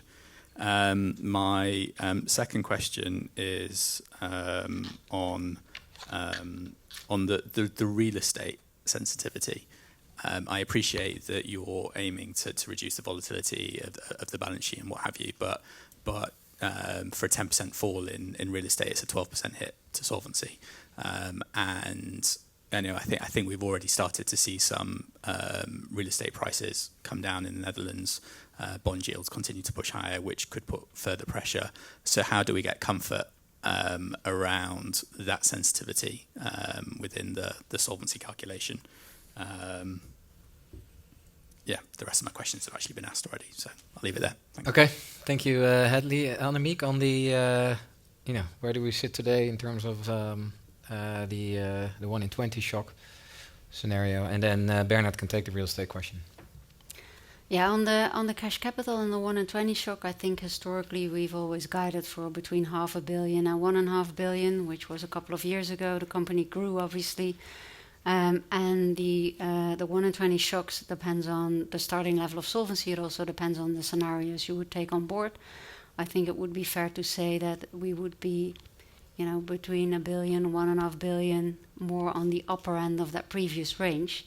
Having said that, if I would look at and try to get a feel of where, at what level would there be excess capital, I would more look towards the solvency ladder, where we've indicated that if we're sustainably above the 200%, that would be the trigger point for additional capital returns. Yeah, in real estate, we are definitely not immune against market movements, but this 10 percentage point drop or sensitivities that we show is assuming it's a shock one point in time and the impact then on solvency. So if you look at the forecast, or if you look at also how mortgage valuation works, also in a recession, how the recession scenario will look like, we also expect that some of our mortgages, or not mortgages, but also real estate, is doing better than other areas. It will be a longer process. In this time, we also earn quite a substantial return on this asset class. So this is, from my perspective, not a sensitivity or a stress that will materialize in a week or in a month, but it's more really something over 1, 2, 3 years. And then it's also about, again, the earnings that we have on the other side. So therefore, a little bit to put this into context compared to an equity shock, which is instantaneous and hit. All right, let's move over to the gentleman in front, Farquhar. Please go ahead. Cool. Hi. Morning. Just 2 or 3 questions actually from me. Firstly, starting with David. Actually, in terms of, you've talked about the kind of protection opportunity. I just wondered if you could maybe just give us some proof points about where you are feeling you're actually seeing that come on the ground, and then also maybe in terms of new business value, could you just give us a sense of what your IRRs are currently running at on new investments, and how much of that maybe is Japan? I'm going to have to come back on Solvency II to Annemiek. If we come back to the issue of sustainability of the Solvency II ratio, you talk through kind of regulatory changes that are coming through and a bit about non-availability. I think the blunt question from me would be, are we at sustainable solvency levels today, given where we are? I think from the maths, it would say, looking forward, it would sound like we are, but I just wouldn't mind a fairly definitive answer on that one. And then thirdly, just going to Bernard on real estate. You're very much profited from being kind of underweight offices, but just on the office portfolio, could you give us a sense of what you're seeing on the ground, particularly in terms of rent renegotiations and actually where vacancy levels sit now versus, say, more recently in history? Thanks. Yeah. Okay. Thanks, Farquhar. You're already allocating the questions too, so that's very helpful. So let's start then on protection. Or shall I do protection and you do solvency now? Yeah, we could just mess with you and now turn it around. But the protection, yeah. So as I mentioned, so far we've seen in the last few years the market growing around 5%, and we've been growing 10%. And I think that's because of the early focus we put on life protection. We shifted a bit earlier away from traditional endowment and guaranteed products, and to a certain extent also unit-linked towards life protection. I think that has served us well. I mean, for Europe, we report that in VNB, and you've seen the strong development of VNB in Europe. if you look at also the growth that we're forecasting for Europe in terms of for OCG, which is we now give a target of 450 million. There's a bit of help of rates, but a lot of it is driven by new business contribution. If you would break down the growth in OCG, new business contribution is a very important contributor. So that and the reason why we're comfortable saying that is that we have been doing it already. So the growth has been there, and in fact, we would argue that the demand actually has been increasing for customers. I think the biggest challenge today is actually the affordability. I mean, most of the markets where we operate have double-digit inflation, so there will be pressure on purchasing power of people, and I think that will be the challenge for our distribution channels to work our way through that. In terms of returns, we all know that protection just has a higher margin than general life products. I think your question on IRR for Japan, we said earlier around 14%. In Japan, we are shifting the mix. I mean, if you make it very simple, we have two types of products that we sell, which is a protection product and then more of a hybrid product that also has a savings element in there. We're more and more focusing on the protection part. I see that the fire alarm will start in a minute. So anyway, we'll see. So we're more and more focusing on the protection part. That actually has today an IRR of around 17%, so it is even more attractive. But it's still quite a bit of work to get distribution channels to sell more protection because, typically short-term savings products often in the past have been a bit easier to sell for these channels. But it continues to be a very attractive market. So we guide around 150 million VNB also for Japan in 2025, leading also supporting the OCG growth. So I think on both cases we're actually positive that despite some of the economic challenges, that the product mix is a high customer demand and very good margin, and that we'll also sustain that in the coming years. Please stop now, it says. Well on time, David. There you go. There we go. Attention, please. Yeah, we'll just have a break for a minute, I guess. The fire alarm is about to be tested. Please take no action. Oh, All right. Oh, thank God we're not But evacuated. we have two questions. yeah, we need the questions back.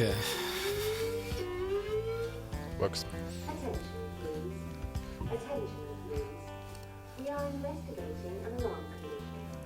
It may be necessary to evacuate the building. Please await further announcements.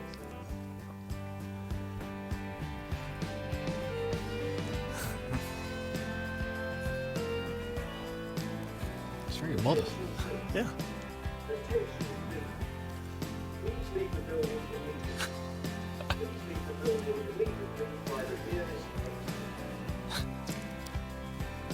It's a very modest British fire alarm. Please. In Holland, they're not that friendly. Please.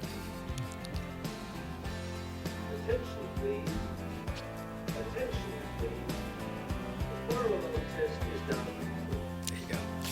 Good. Inform all future fire alarms.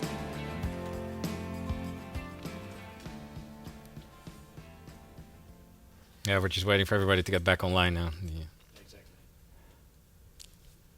Perfect. Yeah. Okay. So, Solvency II sustainability. Are we today sustainable, Annemiek? And then Bernard will take the real estate. Well, our solvency is in general sustainable, but the question is it sustainably above the 200 million and would it trigger additional capital return? I guess that's where you're coming from. We reported 205% at Q3. Obviously, we've seen quite some volatility in markets thereafter, with mortgage spreads widening again, partially offset by Voda, etc. Probably be marginally lower in October, hovering around the 200. Would at this point in time not qualify as sustainably above 200%. Let's wait and see when we get to the full year results where we are then. Any decision we'll take on additional return will be based on that full year results and full year result situation and outlook. And on real estate, offices, but also logistics centers. No, so they had a specific dynamics during COVID or the last 2 years, where also there was some tendency, then also rethinking, for example, their whole office program or their way of working. So, but that led more to adjusting contracts, and the contracts are typically rather long-term contracts. So therefore, until now, we have not seen pricing or rent pressure in this time. Too early to tell what now happens if the recession is really kicking in. The main pressure is coming via comparable real estate that is via sales. No? So if now in this environment there are sales, and then in the portfolio you see you have something equivalent. So this is more where the pricing pressure, so to say, comes from now. It's not so much the underlying tenants or occupancy ratios or so. Yeah. Yeah, I think it's fair. I mean, if you look at our real estate portfolio, it's very well diversified, and I think we spoke about it across sectors and geographies, and I think that will definitely help. At the same time, nobody can argue that you're immune if markets really come down significantly. But I would say so far so good. Huh? All right, then let's move over to Farouk. Yeah. Thank you. Please go ahead. Hi, thanks very much, Farouk Kenny from JP Morgan. Just want to come back on your capital targets overall. I mean, in the past, you've really focused on the cash target. I just want to understand why you've shifted to above 200, because you're saying you're going to do a buyback above 150.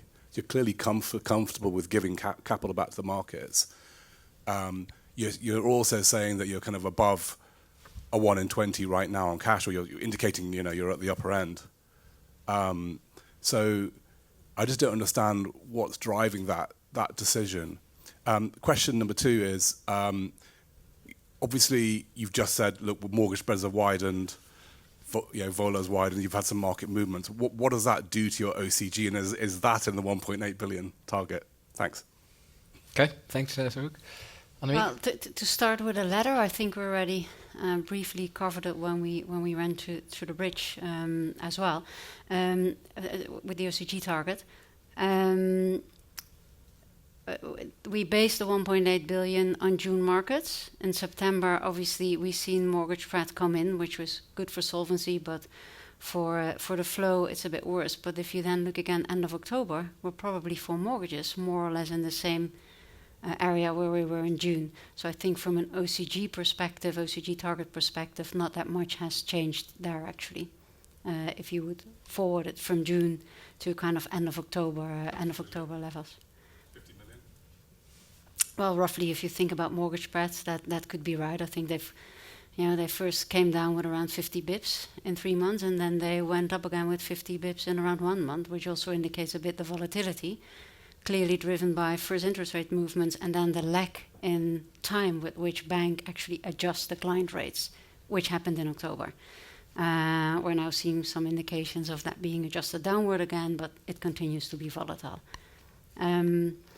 If we look at the latter, we really try to focus on sustainable and predictable capital returns, right? If we're sustainably above the 200, if we have a strong outlook, there will be room for more. If we're within the 150 to the 200 range, we'll focus on a progressive dividend per share, and we'll also focus on this 250 buyback. It's not mechanical, as we said before, but having said that, if you look at it, we continuously delivered on that 250.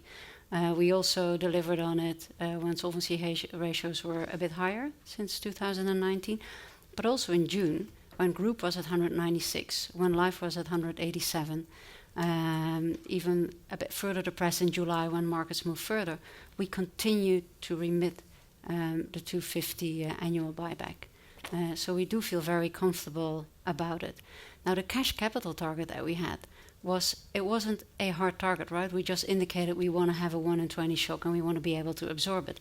But it fluctuates over time, and I guess it's also quite hard for you from an outside-in perspective to get a feel on where is that target, what is it now, where is it going.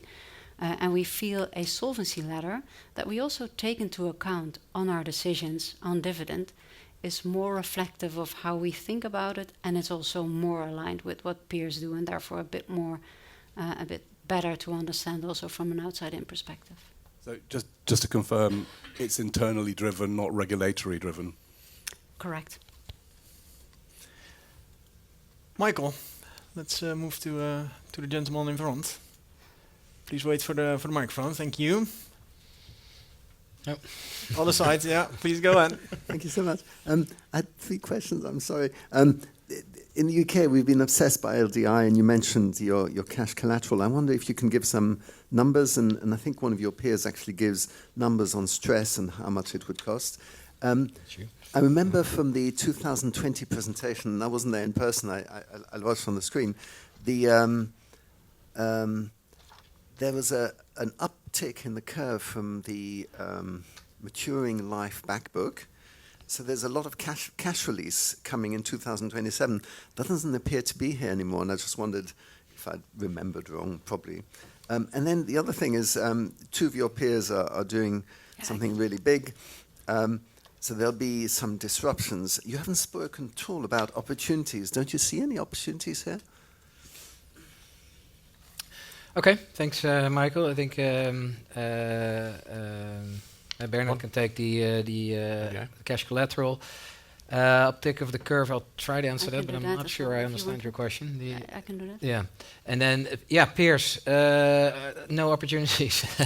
Well, then I didn't do a good job in explaining that we see a lot of opportunities. So when we talk in the European business, obviously in the Japanese business, we spoke about the growth in protection that we see, but also in the Dutch market. And later today or this morning, Leon and Tjeerd will speak around that. I think we lowered our guidance for the non-life business, 93 to 95.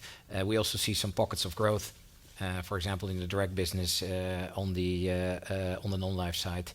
DC, obviously, and we'll talk about it after the Q&A.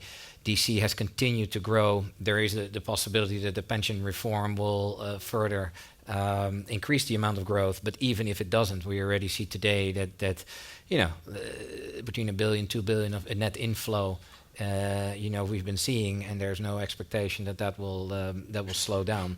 So expectation around DC growth, there is the potential with higher rates that we might see some buyouts coming to the market on the life side, and then we have obviously on the non-life side we have some growth opportunities and a lower ratio. I think the market is still relatively hard. If you look at pricing, we've been doing premium increases. The competition also has, and so we still expect, even though there's always more pressure in retail motor than in some of the other books, it's still a market where we think we can, sustain our profitability without actually losing volume. In effect, grow the business a bit.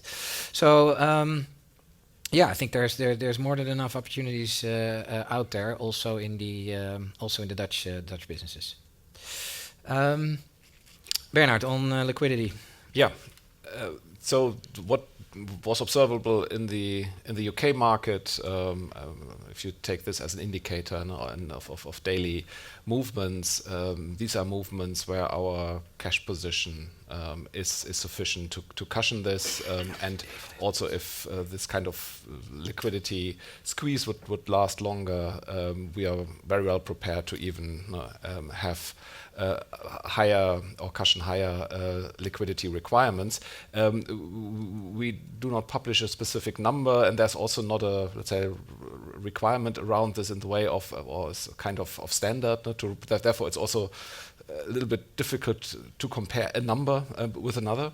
But a very good question on the costs, opportunity costs. Until now, we were able to do the kind of liquidity free up that we needed also for the collateral as part of our normal SAA activities. As we haven't had enough short-term liquid bonds, so also until now there was no opportunity costs involved for us. And then on your question on the 2020 presentation and the uptick in the curve from maturing life book, I guess you would refer to one of the deep dives that been held, which was kind of in the where we said that end 2020, the UFR drag on OCG was around 1 billion per annum at that point in time, and with the runoff of the book, every year that drag becomes a bit lower. And that in itself is a bit of compensation for the actual runoff of the book and the loss of investment income that we've seen there. that was also one of the reasons why that attributed a bit to the growth going forward. By the higher interest rates, we actually brought that forward because that billion is no longer a billion of UFR drag on a per annum basis. It's actually much lower now because interest rates have gone up.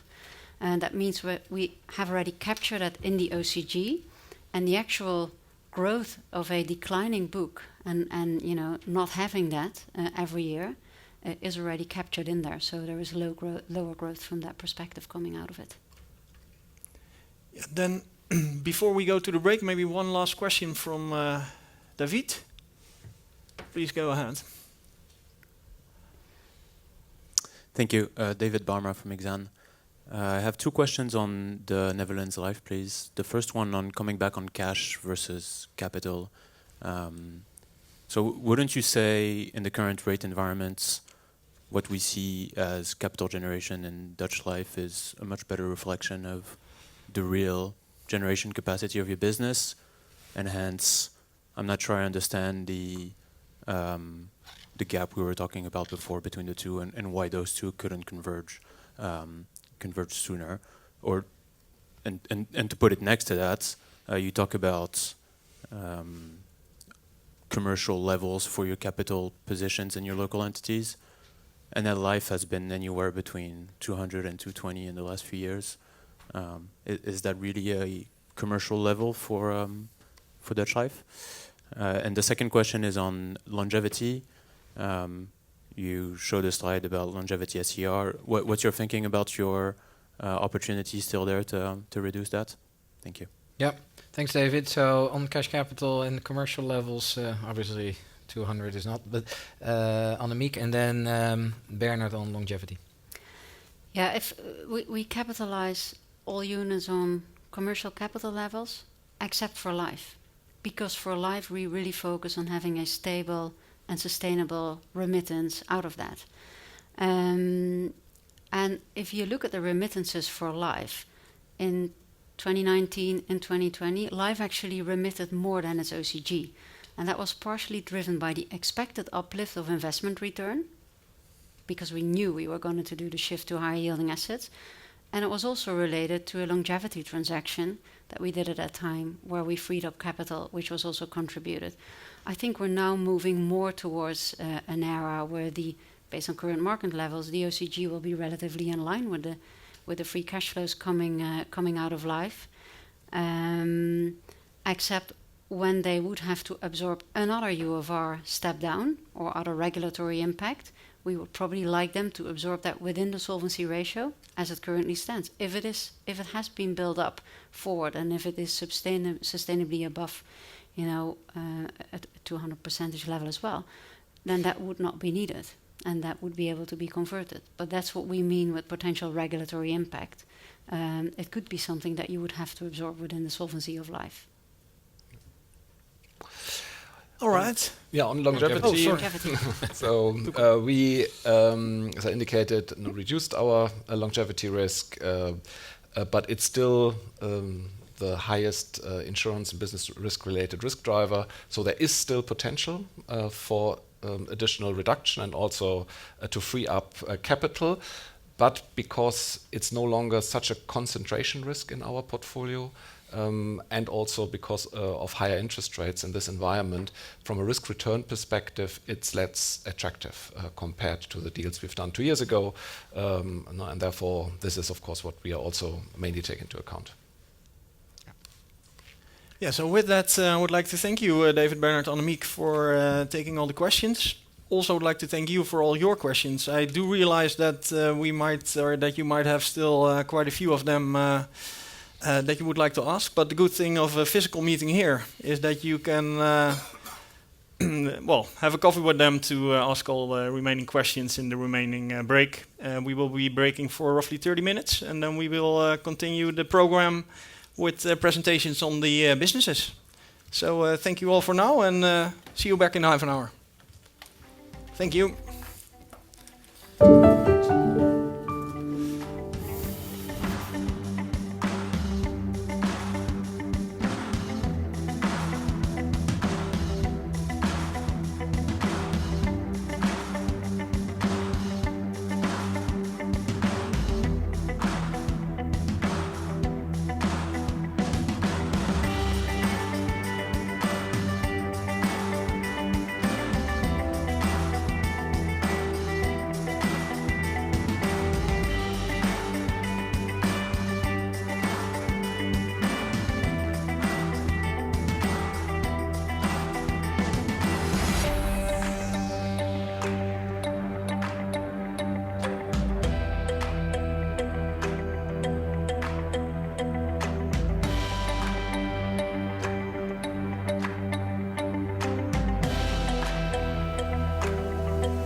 right, welcome back everyone. Good to see you here again.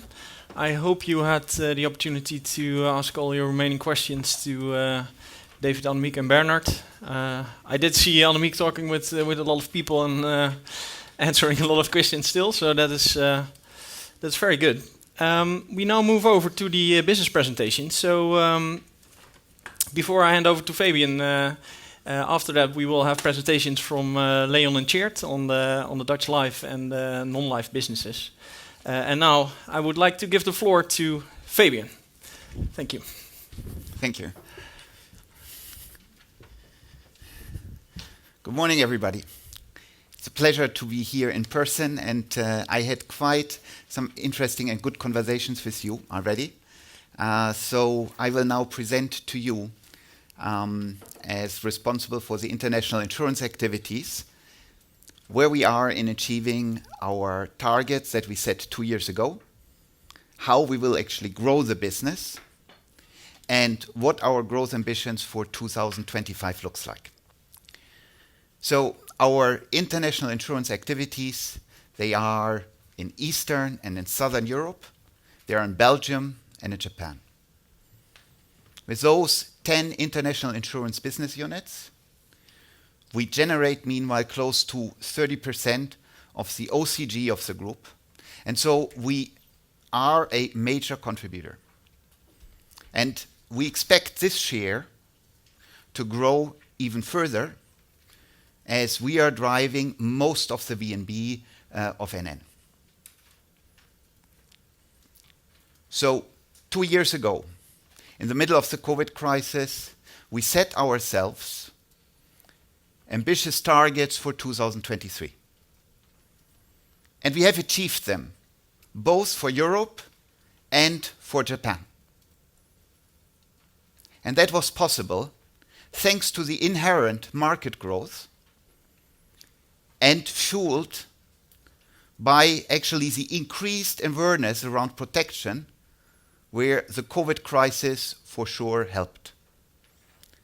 But a strong contribution came actually from the implementation of our strategic investments and the commitments and efforts of the teams on the ground. So let's get started with Europe.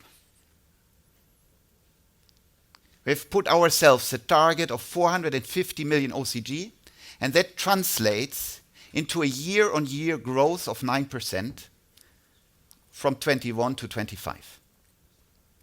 And we can comfortably build on the following levers. First of all, we have tailwind from the higher interest rates that support the investment margin going forward.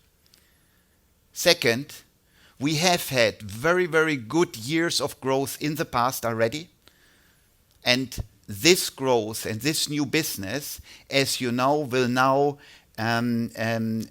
be recognized gradually in our OCG figures going forward. And third, of course, we are in the middle of the integration with MetLife. So those three levers are there, and they will help us to ensure that growth. And then, to sustain our growth, both in the short and the long term, we will continue to drive our new business up. And this will be possible thanks to our strong positions in really attractive markets and thanks to the scaling of our strategy that has already shown clear traction. So our international markets, they have all in common that the insurance penetration in those markets is much lower than in mature markets. So when you look at the slide, you see on the left side, you see Romania, you see Greece, you see Turkey. They've won 2% compared to an average of 9% of the OECD countries. But even if you go to the right side, you see that with Spain and Belgium, with 5 and 6%, even there is a gap to the average. So what does that mean? That means that when the GDP in a country grows, sales of insurance will even grow faster. And that is simply said because if households have more budgets, insurance will be then one of the categories people invest first into. And that will overall be a very important part of our growth. Then we have a strong position in most of the markets in life and in pension, which is actually quite a scale business. We are the number one in Romania, in Slovakia, and in Poland. These are our big pension businesses. And then all of those businesses, they have been built organically. So we just celebrated 25 and 30 years of existence in market like Czech, in Greece, in Japan, even 35 years. And the fact that they have been organically built, that we're so long and stable in those markets, this of course helps our reputation, helps the trust, and ensures, that we have been building teams over the time with a solid know-how in what they do. Let me now speak about the principal drivers of new business growth.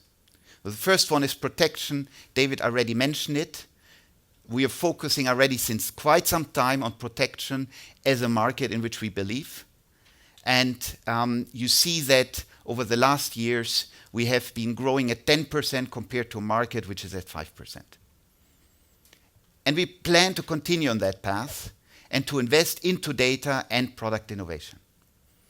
And to give you an example, we have a new cloud-based platform that can be deployed in any country, and that allows us to develop in really a very short time, because it's fully parameterized, innovative, fully digital protection products. And we're just in these days launching a new innovative health product in Spain. And thanks to that platform, we have been able to launch it to the market in about 30% of the time which we would have needed with the old system. So it's a real, tangible advantage which we can use in order to drive that. So then the second driver of growth is our partnership management. You've seen that in the past we have had a very, very strong growth with our partners. And here it's important that we continue to invest jointly with them, be it brokers or banks, into digital roadmaps, fully API-driven. And we just launched such platform for brokers in Belgium for the retail protection. But here, one of the most important USPs which we actually have is our capability that we can offer the banking products of our bank partners and their services through our distribution channel to our customer base. So this becomes a reciprocal relationship. So it's not only, the bank selling our products, it's as well the other way around. And a good example for that is when you look at the mortgage businesses, which we have in Spain, Poland, Slovakia, and Romania. So these are mortgage products from our bank partners.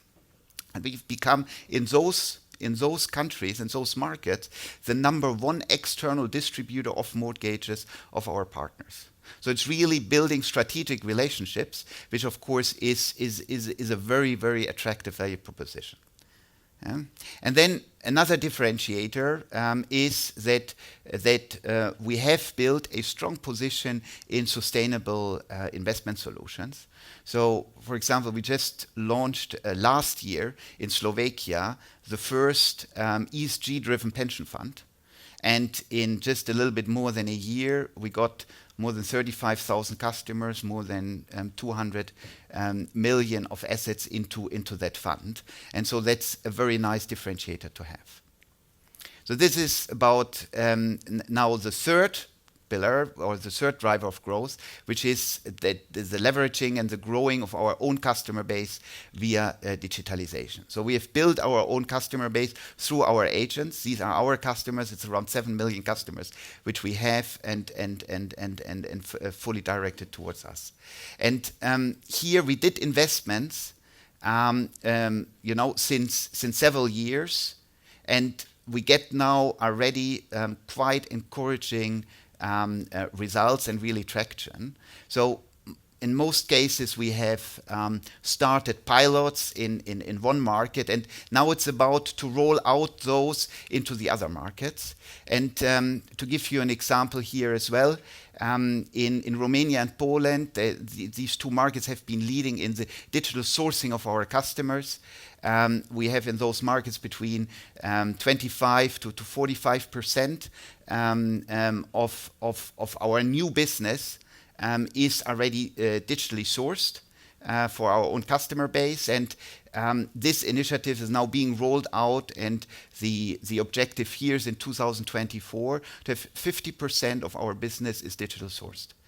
And of course that helps a lot in terms of customer service, because you use the data, you understand the customer much better, and it helps as well the agents to become more productive, because they will be much more targeted whenever they are needed, and it's not a full direct flow. And then we have created, and I refer now to the point on the bottom. We have created open platforms for our own distribution, allowing them to sell third-party products.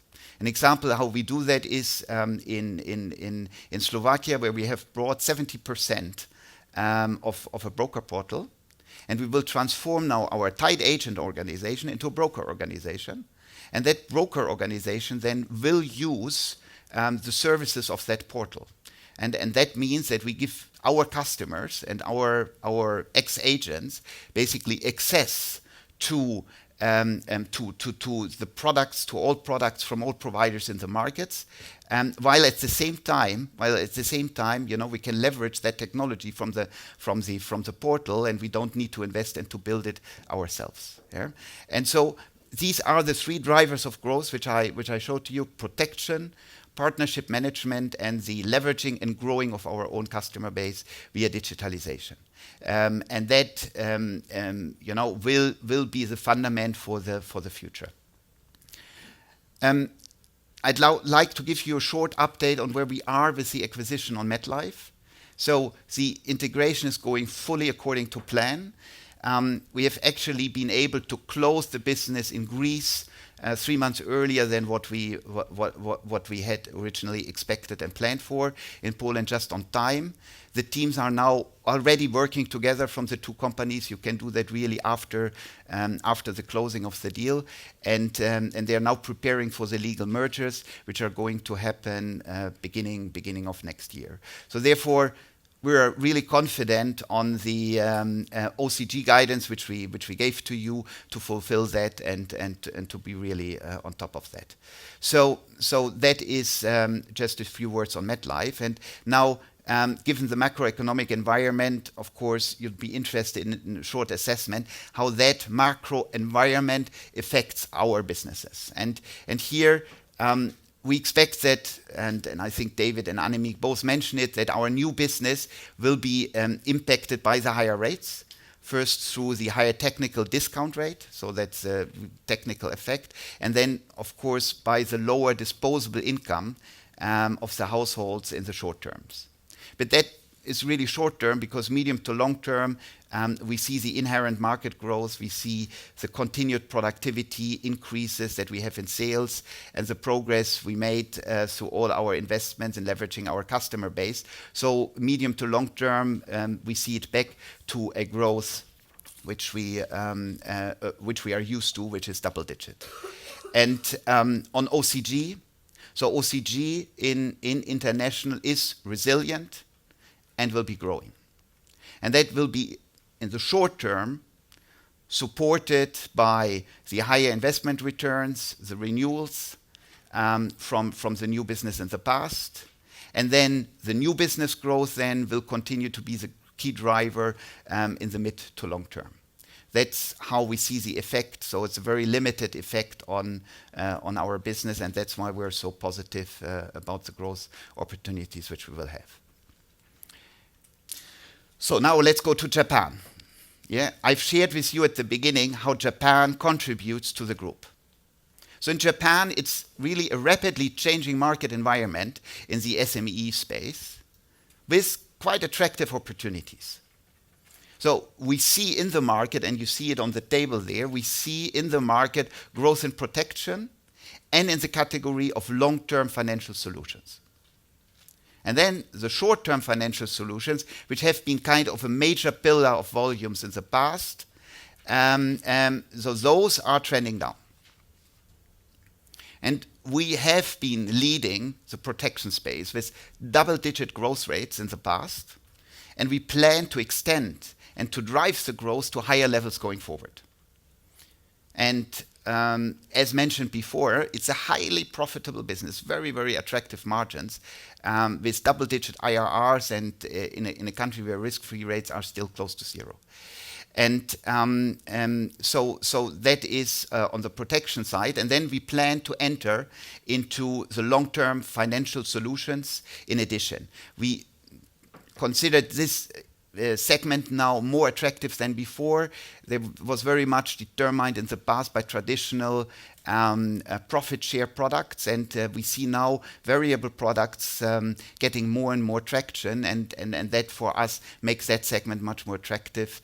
In addition, we see as well that in the ownership of SMEs, there's a change, there's a change of generation. So the younger owners come around, they look more for the longer term solutions, whereas the older ones were more focused on the short term. So that gives us really the strong belief that in this market there are shifts, but that market will be quite attractive going forward. And so that means that the overall VNB, so there where we took just over the last 2 years advantage of higher than expected sales in that long-term financial solution space, that in that, for that overall VNB, we will see some volatility going forward. So there, in the short term, it will be lower, but then will be growing back to current levels in the midterm, driven by the growth in protection and the opportunities in the long-term financial solution space. And for that, we have a clear action plan how we will achieve that growth. So we really differentiate ourselves in the space of insurers in Japan by 2 things. The first one is that we are really the SME specialist. So that is our market. So there's a much bigger market around. We focus on that. And we do that by offering to SMEs not only classical insurance, but a lot of services around. And so the teams have created, for example, the platform Kagyo8, which is a platform for SME successors who can exchange advice and can get connected. And that has become one of the most used SME platforms in the market now. And then in addition, we offer software solutions for administrative matters to SME owners who are often small companies, so they have a real need.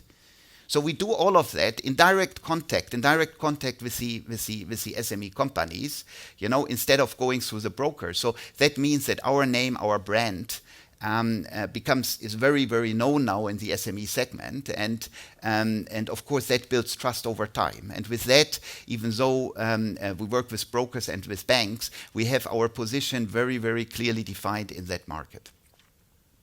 And then and that builds brand, and of course those solutions give us, of course, very valuable data which we can then use as well to go to our customers.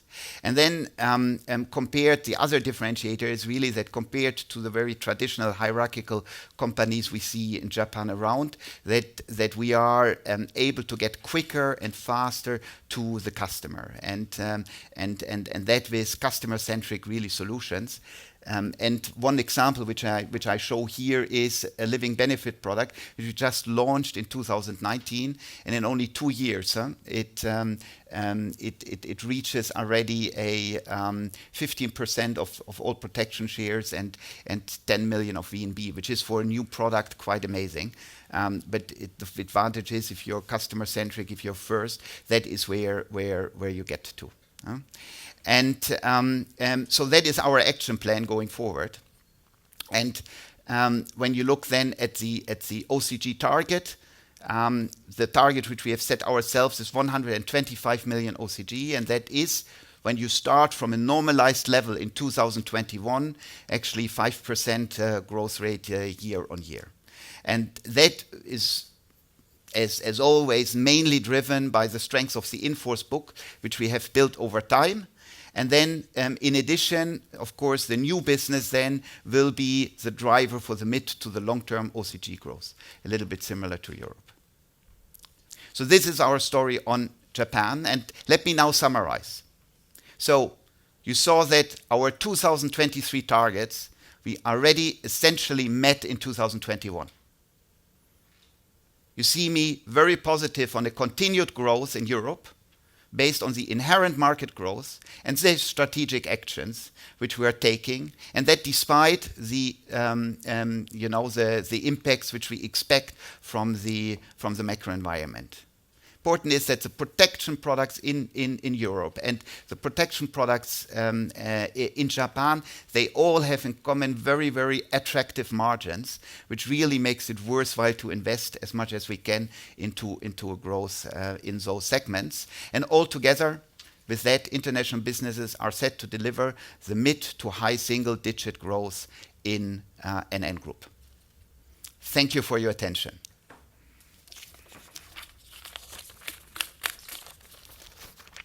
And I hand over to Tjeerd, my colleague.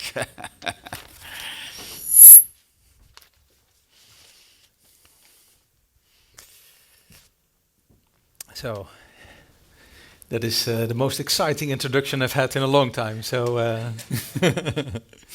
but good morning to you all, and thanks, Fabian. I'll be talking a bit about the bank and non-life today.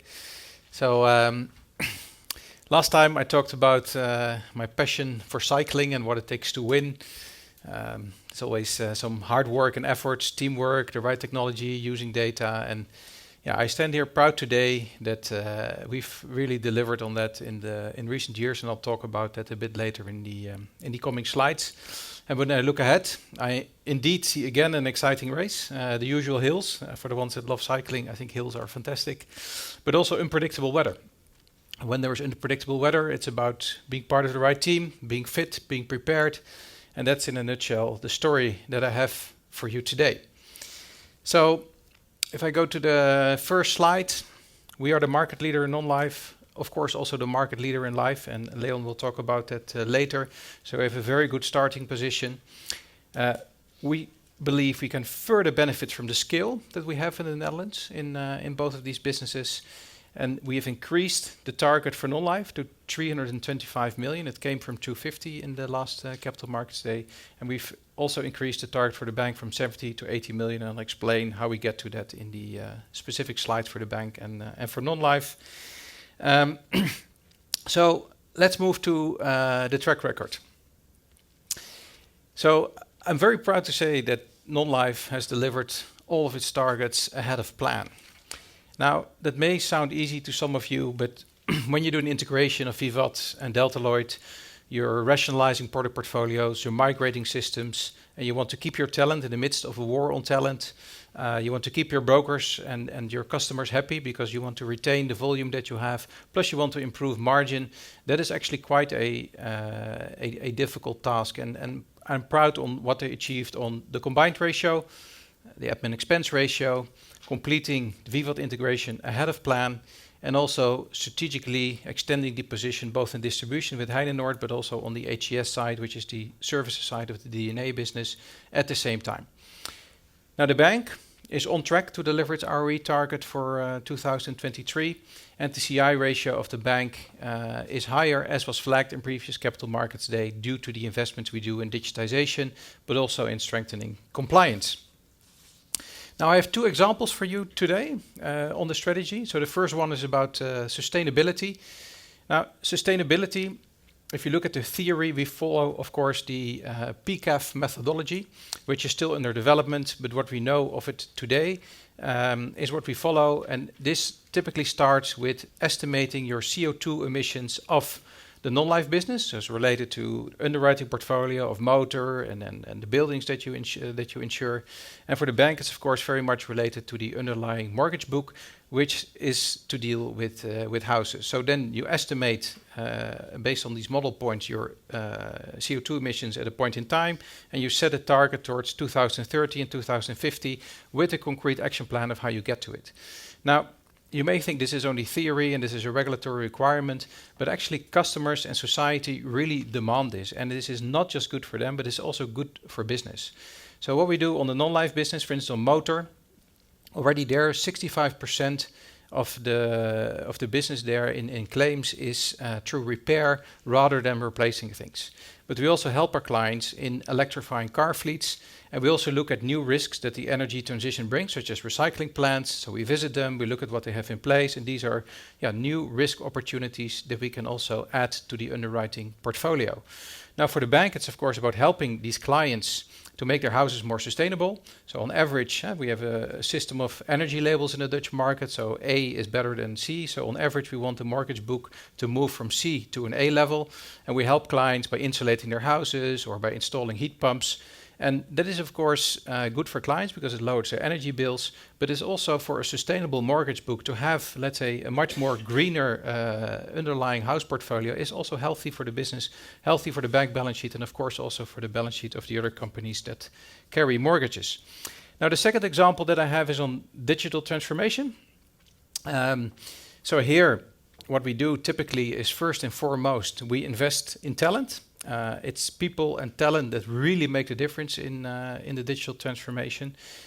It's of course having the right technology, and then it's about the use cases of how you apply it in your business. So the example that I show here in the middle is an example of pet insurance, where we process now 500,000 claims automatically through the use of smart OCR, and you see here that the customer effort score is 1.5, which is extremely low. It's basically customers telling you this is almost effortless to do and undertake, and that is extremely important because for broker satisfaction and for customer satisfaction, the effort that you need to take in order to do business with a partner is determining very much whether they want to continue to do business with you.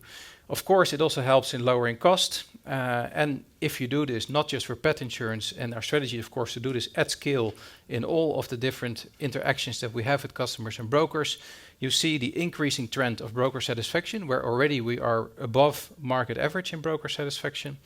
And on the transactional NPS there, you see that you get continuously an increasing trend on the transactions that customers do with you. And this is the strategy for all of the business lines that we have in the Netherlands. Moving to non-life. So you're aware, of course, of our non-life business. We are the market leader.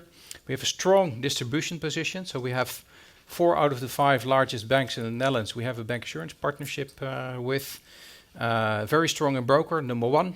And we, of course, have our own direct franchise, OHRA. And the pet example I just showed is indeed an example from OHRA. We added, of course, HCS and Heinenoord since last CMD to our portfolio. We have an attractive product mix. About 2/3 is P&C and 1/3 is D&A. And on the right bottom side, you see the structural trend of lowering the combined ratio in line to what we also indicated last time, to reach a 93.5% combined ratio in the full year of 21. Now going to the strategy of non-life. So the strategy is to further invest in digitization and digital to increase these customer and broker journeys, as I explained in the previous example. So we'll continue to do that over the coming years. And the other investment that we do there is in data. And data is used, of course, for pricing monitoring, doing these improvements, differentiating the risks per client and per distribution channel. Of course, the underwriting criteria that you set, but also the claims management. Continuously improving this underwriting cycle is the core business, and of course also the core strategy that we have for investing in data in the non-life business. And with that, we come from a position where we were integrating Vivat, we're integrating Delta Lloyd, and now that you pool all the data, the key game will be to use the data to the benefit of improving the underwriting cycle for the coming period. Moving to the next slide. This is a bit more about the market position. So after the recent announcement, if the deal would close as was announced, you would see that, let's say, the top 3 in the Netherlands have about 70% market share in the Dutch non-life market, where we are the market leader. We expect the non-life market to grow slightly above GDP growth, and we target selective growth in this market. So we want to grow in SMEs and of course broker, because all of the SME business is distributed via brokers. In direct, in bank assurance, and in further strengthening the non-insurance and fee business profile of this business. So Now that we've completed these integrations and we've been focused on improving the margins, our aim is to stay at the level of, let's say, what you saw in 2021 in terms of combined ratio. That's why we've increased our target to a best-in-class combined ratio of 93 to 95 for the non-life business and an OCG target of 325 million. Now, if you compare that to 2021 and you would correct for some of the COVID frequency benefits, both in P&C and in D&A, you see that the main contributions towards 2025 come from a contribution of the insurance business, where we target the selective growth that I explained on the previous slide, and also growing the fee business or the non-insurance profile. And let me explain why this is ambitious to achieve. So if you want to sustain a best-in-class combined ratio and selectively growing in a very competitive market, it means that you need all these improvements in your underwriting cycle, knowing where to grow, taking the right risks to grow the volume and keeping the margin at a very high level. Now, heading into a mild recession period, it's always hard to predict where this goes, but in a competitive market where this is going, this is what we aim to do, let's say, on a combined ratio level. Now, another question that we get on the non-life business is with regard to inflation. And the key message there is twofold. So the first message is, and I think it was David who already highlighted that, is that we are, for 50% of the portfolio, we have quite a low sensitivity to inflation. And let me give you a couple of examples. So for instance, in fire and motor, we do a lot of cash settlements on repair rather than that this is a, let's say, immediately an increase in prices from what repair shops bring. Legal aid, for instance, is fully reinsured. For bodily injury, we use a long-term inflation assumption on what we do in that business. For the SME liability business, we use premium settlements that are linked to wages directly, so that is automatically corrected. And an accident, for instance, we use fixed benefits. So if we add that all up, we have 50% of the non-life portfolio that has a low sensitivity to inflation. Now, for the other 50% of the business, what we do is we have typically 12-month renewable contracts. So we monitor inflation, we look where it's going, we look at each of the specific items on expenses on what we see, and then we price that in like we've also done this year. So in that, we don't think we are immune to inflation. I think nobody is, but we do think that inflation is very manageable for our non-life business. So the summary on non-life: market leader, strong delivery over the past years, low sensitivity to inflation, and we believe that we can further benefit from the scale and the position that we have. And that's why we've also increased the targets to 93, 95 and the 325 million. Now let me move to the bank. So the bank, you know, is the number 5 retail bank in the Netherlands, about 1 million customers, strong CET1 ratio of 14.6% at the first half of 2022. And we have at the bank a hybrid business model. So on the one hand, we originate to distribute and we earn a fee income. And on the other hand, we produce mortgages to put them on the balance sheet of bank, where we have, of course, the savings, where we fund together, so the sort of savings mortgage bank, where we have the net interest margin that we earn there for the bank. Now, the strategy is to be an efficient digital retail bank. So what does that mean? What is an efficient digital retail bank? So it means retail only, so no SME or that type of business. So it's the savings products, it's mortgages, and the retail products and services that you expect with a retail proposition. And then it's focused on digital. So really digital first, mobile first for a bank, no branches, and automating all these interaction points with brokers and with customers to achieve the low customer effort scores that you've also seen in the previous example. And with that, you have a high customer satisfaction. You're able to attract and retain clients. You're efficient, of course, if you use digital throughout the bank, and you earn on the cross-sell that you generate in the retail propositions that you have. That is the efficient digital retail bank strategy that we have. Now, looking to the mortgage market, maybe first starting with the portfolio that we have. The current portfolio is at an LTV ratio of about 54%, which is very low. We also made an analysis of our client portfolio, and we looked at how many clients still have a fixed interest rate for, let's say, 6 years. And more than 90% of the clients in the existing book have a fixed year interest that they fixed, of course, in a very low interest rate environment for more than 6 years. Which means that even if prices move up and down on mortgages, these clients just continue paying the bill that they locked in at the time that they had their mortgage. So Bernard also mentioned the historically low risk costs that come with mortgages. So underlying, of course, house prices increased massively in 2021, but when you're at an LTV of 54, even if that comes down a bit, and housing supply is very short in the Netherlands, so most estimates are that there could be a milder decline, but at an LTV of 54%, we think that the mortgage book has a very strong profile.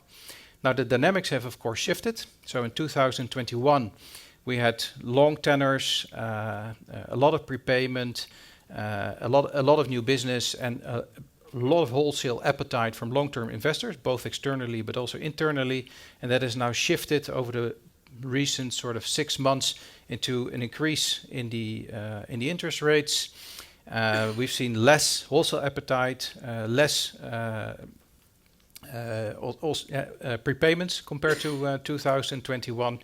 So we see a shift, and this is the advantage that the bank has, that in a time where the interest rates are low, you earn the income in a balance between fee and interest income. And when it fully shifts, you see that fee income comes down a bit, but you can compensate that over time with the interest margins that we see now on growing the bank moderately with mortgages and savings accounts. And that we already see in the current figures. So there is a bit of a dip in this year, which you've also seen in the first half figures, where OCG is lower because we're also growing the balance sheet of the bank. So then OCG is impacted because you grow the RWA. In the second half, we will also try to grow more into NHG mortgages. And then over time, you earn the interest income from the bank. And therefore, we also believe that we can offset the slight decrease in fee income with the growth of net interest income and increase the target to 80 million.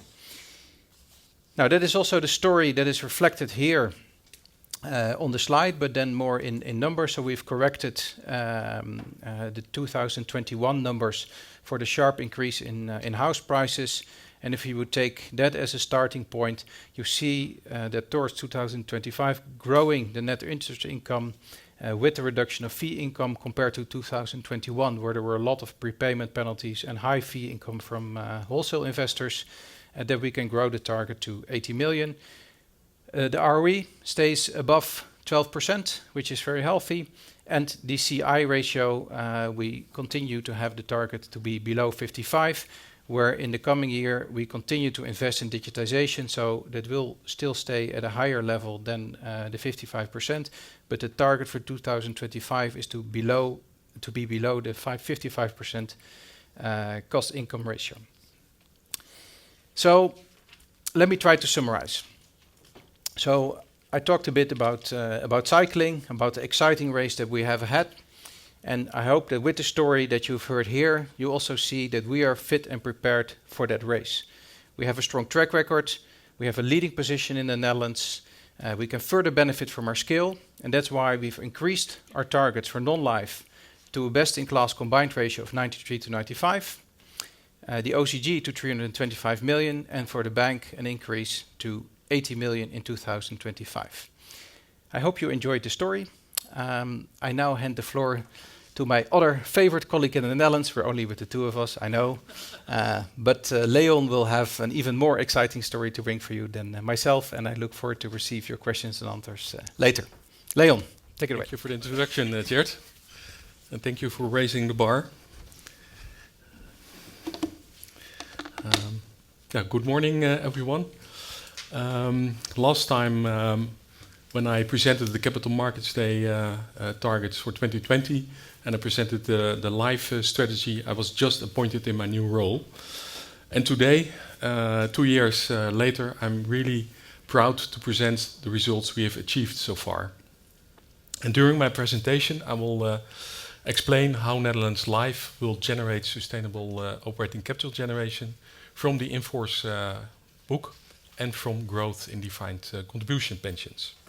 So let me start with my key messages. We have delivered on our operating capital generation target of 900 million from the last Capital Markets Day and raised our operating capital generation targets to 1.15 billion for 2025. We have taken action to actively manage our balance sheet to secure our solid track record of free cash flow generation. We are a leading investor with a strong focus on ESG. And on top of the already growing DC market, the Dutch pension reform provides attractive opportunities for buyouts and to further grow our strong position in the defined contribution market. Now let me start with our position in the Dutch market. NN is the market leader in the Dutch life and pension market with a consistent 40% market share. With more than 3 million customers, we have the largest in-force customer base and the broadest distribution capacity in the Netherlands. And this is an important asset, as scale is very important in the life and pension market and will drive future profitability. And with my team of more than 2,000 motivated life and pension experts, we target to generate 1.15 billion euros of operating capital generation in 2025. Now let me first look back at the strong delivery on the targets that we set at the 2020 Capital Markets Day. Like I said in my introduction, I'm very proud to present the results we have achieved so far. We are on schedule to achieve the 900 million operating capital generation target for 2023. The optimization of our asset portfolio has significantly contributed to this, supported by positive market developments. On expense reduction, we are focused to continue to reduce the structural run rate of our costs, and we have clear plans in place to do so. We have made good progress to achieve the 32 billion euro target for the assets under management in DC that we set for 2025. And with a consistent net annual inflow of 2 billion euros per year, I'm confident that we are able to achieve the target we have set for 2025. And last but not least, we have increased our footprint with the acquisition of the portfolio of ABN AMRO Life. Now let's move on to the targets for 2025. We've increased our OCG targets from 900 million to 1.15 billion euros for 2025, and this is based on the second quarter market environment. In the past year, we have significantly reduced our government bond allocation and optimized the investment portfolio. This has led to a strong increase of our OCG. Going forward, we will be more focused on refinement of our portfolio. Opportunities that we see are in investing in private loans and in corporate bonds at attractive spreads. And we will invest in green bonds. We are committed to achieve the net zero targets for the general account in 2050 in line with the Paris Agreement. As part of our strategy, we will further grow scale in defined contribution and buyouts, which will support overall business volumes and future profitability. And finally, we will continue to reduce our expenses in line with the runoff of our portfolio. Now let's move on to the next topic, our balance sheet management. Over the past years, Netherlands Life has a very strong track record of cash flow generation whilst the balance sheet stayed resilient. Due to the exceptional volatility in the financial markets and especially the treatment of mortgages, our solvency ratio stood at 187% in the first half of this year. The adverse impacts to our solvency versus previous levels are non-economic in nature, and the reduced solvency is compensated by higher OCG. Despite this volatility, we have remitted our quarterly dividend both in the second and in the third quarter of this year. A resilient balance sheet is an important priority. Therefore, we are actively on top of managing our balance sheet via our risk management and investment approach, as Bernard explained this morning. This is even more so important in current highly turbulent markets.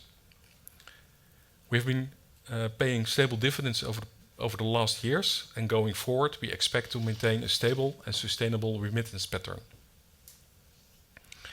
Moving on to the topic of expense reduction. We have made good progress in reducing expenses. Since 2016, we have reduced the insurance expenses with 32%. We see good opportunities for further expense reduction, especially via the further simplification of our IT infrastructure and our products, as our ops and IT expenses account for 60% of our total administrative expense base. We will deliver on our ambitious decommissioning targets of more than 20 large systems for this year and next year. And we also have plans in place for further reduction of the number of IT systems in 2024 and onwards. This is not an easy task to achieve. We need to reduce expenses, whilst at the same time we have to absorb increasing costs related to inflation, investments in IT, investments in security, technology, but also investments in new regulation, like IFRS 17, SFDR, and the recently announced new regulation for the Dutch pension market. Based on my personal experience, substantial potential is present to absorb this expense pressure. As mentioned earlier, the cost reduction may not be linear, as we need to invest to generate further cost reductions. Our target therefore remains to reduce expenses in line with the runoff of our portfolio. Now let's move on to the growth opportunities and start with the explanation of the Dutch pension system. The Dutch pension system consists of 3 pillars. Pillar 1 includes the state retirement pension, which offers a minimum pension income for all Dutch citizens. Pillar 3 contains the voluntary individual savings, which is a relatively modest market in the Netherlands. And Pillar 2 consists of the employer pension plans. This is a large market with over 2 trillion assets under management. In short, 3 different types of parties are active in the second pension pillar. Industry-wide pension funds with mandatory participation for employers in certain industries. Secondly, corporate pension funds without the mandatory participation. And thirdly, the insurers. The corporate pension funds and the insurers both hold roughly 15% of the market, and the remaining 70% of the market is serviced by the industry-wide pension funds. Pension funds are under pressure to increase scale and to reduce expenses. Over the past 20 years, the number of pension funds has reduced in the Netherlands from more than 1,000 to currently around 200. And we expect this trend to continue. The new pension legislation that we expect to come into force in the course of next year could accelerate this trend. Now let's move on to the opportunities we see in the pension market. The pension market is changing to several dynamics. Firstly, there's the ongoing trend of the shift from defined benefit to defined contribution, and there is also the recent consolidation of the PPI market. Secondly, the market for corporate pension funds and insurers will move closer because all pension plans will become defined contribution based. And for pension funds, DC is a new market where they have For pension funds, DC is a new market where we have 15 years of extensive experience. So this will provide opportunities for us during the 5-year transition period to the new pension system. This also means that the additional benefits from the pension reform will mostly come in after 2025. And then thirdly, smaller pension funds will be in search for a solution for the accrued pension rights. The assets under management related to this is expected to be around 75 billion, and a number of these pension funds might decide to reinsure their existing liabilities via pension buyouts. We are active in the market for pension buyouts and have a solid track record. Of course, we will remain disciplined when it comes to pricing for buyouts and capital allocation. NN is on pole position to capture all these opportunities I explained before. NN is the only company that offers the full spectrum of pension solutions in the Netherlands. The ability to offer all these solutions is an important asset. In conversations with employers and brokers, I notice how much they appreciate that we can offer integrated solutions to their pension plans and for their pension plans. We are also increasing satisfaction scores, both from brokers as well as from customers. And I'm particularly proud that in this year we achieved year to date the highest satisfaction score from brokers in the pension market. It's very rewarding that all the efforts that my team and I have put into this are bearing fruit. For customers, we also see high satisfaction scores resulting from our improving customer service and our investments in digitalization. And finally, we expect to further increase satisfaction scores by offering additional services to our customers. And let me explain this further on the next slide. Our strategy is to offer specialized services to increase the satisfaction scores for employers, participants and advisors. We offer a range of various services, all currently available via the NN platform. Based on industry data, industry pension data, advisors can benchmark employer pension contracts, and we provide them with clear insights, which helps them as an advisor to increase their relevance to their customers. Another example is that we offer employers active tools to support them in being a caring employer. For example, via active monitoring of their workforce and via employee well-being services. And participants can get clear insights in the current and the future pension accumulation. This eases pension communication and facilitates participants in choosing their investment profile, additional pension accrual, early or later retirement, and many other topics they need to decide upon. Finally, for NN, this also creates additional value. Our customer satisfaction scores increase, and this also increases the retention rates. And digital servicing also helps us to serve customers at a lower cost. And finally, these services also become a new source of fee-based revenues.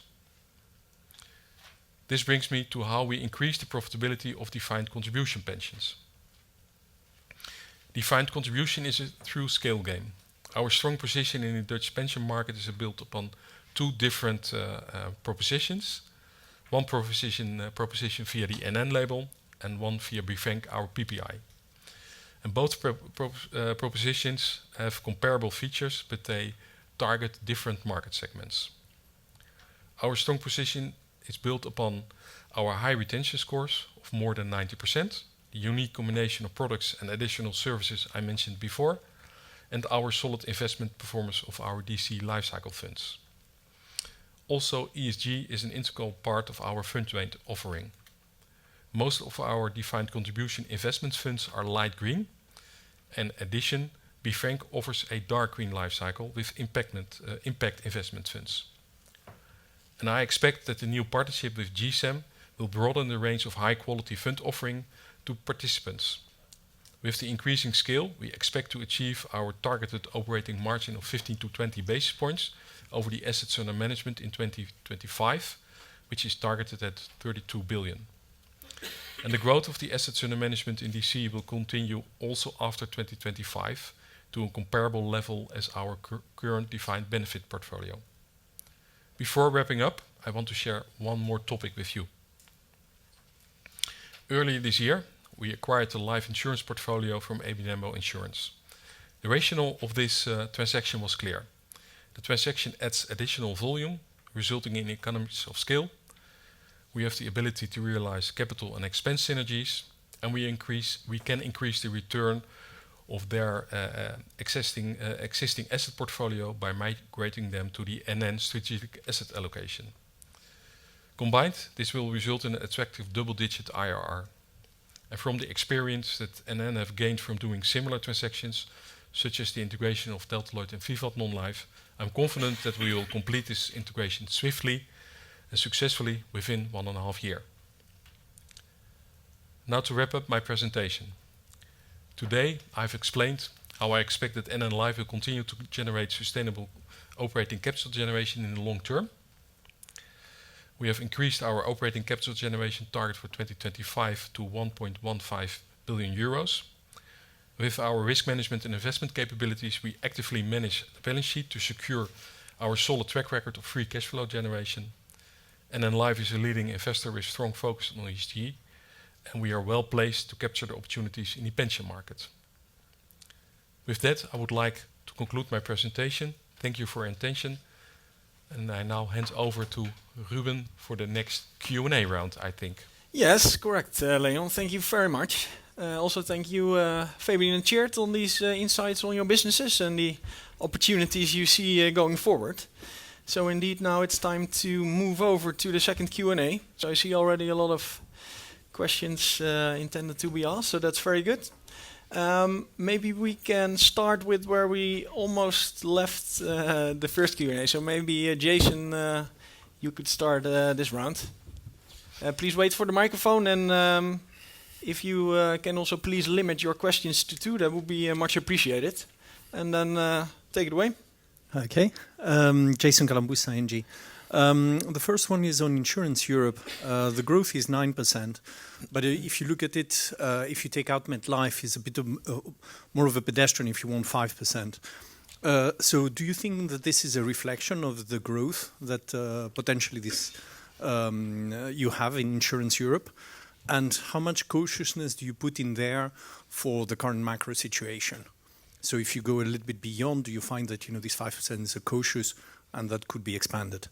The second thing is on Japan.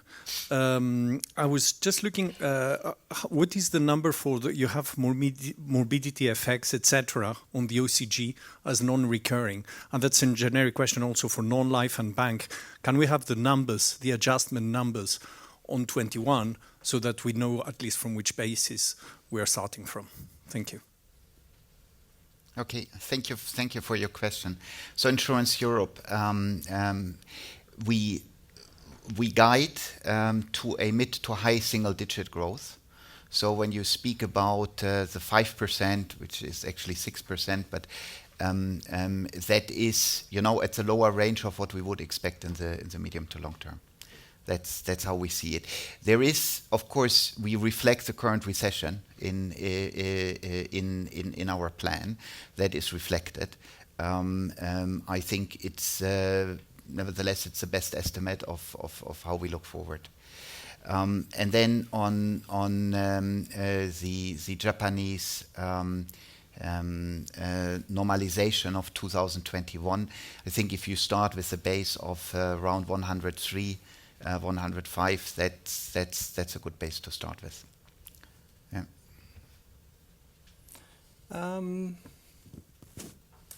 Yeah. Sorry, maybe we can go over to Benoit. Yeah, Benoit Pétrarque from Kepler Cheuvreux. Actually 3 questions. But on Europe, how much cash upstream do you expect in percentage of OCG?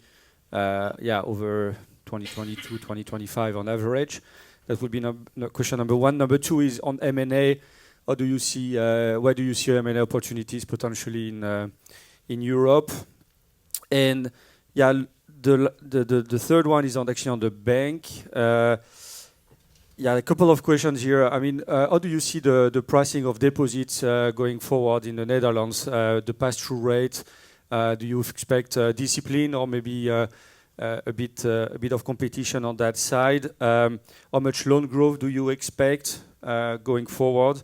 And I was wondering why the fee is down. I was expecting the originate to distribute model to be kind of sticky, kind of management fees sticky, and not dropping over years. So just wondering there. Thank you. Yeah, maybe Tjeerd, you can start with the answers on the bank, and then Fabi, you can take the questions on Europe cash conversion and M&A. Thank you. Yep. Yeah, so we indeed target to grow the savings base. So what we've seen over the past months is that we've seen slight increases by the larger banks and then followed by the others again. I would expect that to be sort of disciplined. There will always be a few players, typically smaller players who go out with more aggressive savings rate. But for the overall market, the top 3 banks in the Dutch market are very disciplined players, I would think. For the total market, I would expect this to be an increase, of course, in the savings rates, but to be more of a disciplined character. So on the loan growth, so we target moderate growth for the bank. So also in 2022, as some of the mortgage origination that didn't go to wholesale investors, we've put on the bank balance sheet. So that's why you also saw the slight decrease in the OCG figures for the first half of this year. And towards 2025, we project to continue that moderate growth, where the chart you saw on the interest income is indeed compensating for the fee income, which brings me to my last question. For wholesale investors, so for instance, there is a fund for previously NNIP that's now with Goldman Sachs, where we originate for their appetite. And in those types of funds are typically more long-term investors. And you get that fee income as a one-off within the year that you distribute, right? So it's not spread over the year. For that fund, you take sort of a one-time fee for that what you distribute. So that's why that is a bit more depressed. So we do expect. So when the volatility in the rates is a bit more stabilized, that wholesale investors and long-term investors may come back to the market, and we'll just take benefit of every opportunity we see to distribute for investors and for wholesale, and are also on the lookout for those. So it's kind of hard to project when they do come in, how the macro environment will play out. But with the hybrid model, we think we're well positioned if the fee income growth is there again to participate in it and to compensate at least the loss of fee income that we see now through the interest income that we have on the bank. Maybe a long answer, but sorry. Okay. Yeah, on cash upstream and remittances in Europe, Annemiek explained before already. So there is a difference between our OCG and remittances. We expect over time a similar growth of OCG and remittances. And just as a reminder, that comes from the fact that we're mostly our remittance capacity is determined by local GAAP in most markets, and local GAAP does not reflect the value of new business, and that's where that difference comes from. And that difference is just if you have a business unit like Europe where we are strongly growing, of course, this new business impact is particularly strong. No, that is where it comes from. And then on M&A, in our projection, in our OCG target for 2025, what is reflected is organic growth, and that's our base case. And beyond that, we always are open to look at opportunities that might come. And then, as David said, we have quite strict financial and strategic guidelines which determine what we do. And I think a good example is how we approached MetLife. It made strategically a lot of sense. It brought us in Greece to the number one as health insurer, which is a very, very important position to have, and in Poland it allowed us to defend our third position, and at the same time it has a double-digit IRR in terms of return, and that's an example of how we look at M&A transactions. All right, thank you, Fabian. Maybe we can move over to Nasib. Thank you, Nasib Ahmed from UBS. So first question on Insurance International and non-life. You talk about investment in digital, investment in distribution as well. Is there anything that's funded from the group or the holding company? And the reason why I ask is because if I add up all the OCG targets for the business units and compare it to the 1.8, it seems like your holding cost is actually increasing versus where you're running at the moment. Second question on life. The buyout market, how competitive is it? With higher rates, you'd expect more volumes, but do you expect more entrants to come in or a re-entry of previous players that have stopped writing this business? Thanks. Yeah, maybe I can start with a comment on the investment. So in the segment order, we have reflected the minus 300 million euros as part of the euro 1.8 billion target. That is slightly higher than currently the 250, and that is basically because we expect some higher debt costs. And then maybe, Tjeerd, you can elaborate on the investments, and then Leon, you take the question on the buyouts. Yeah.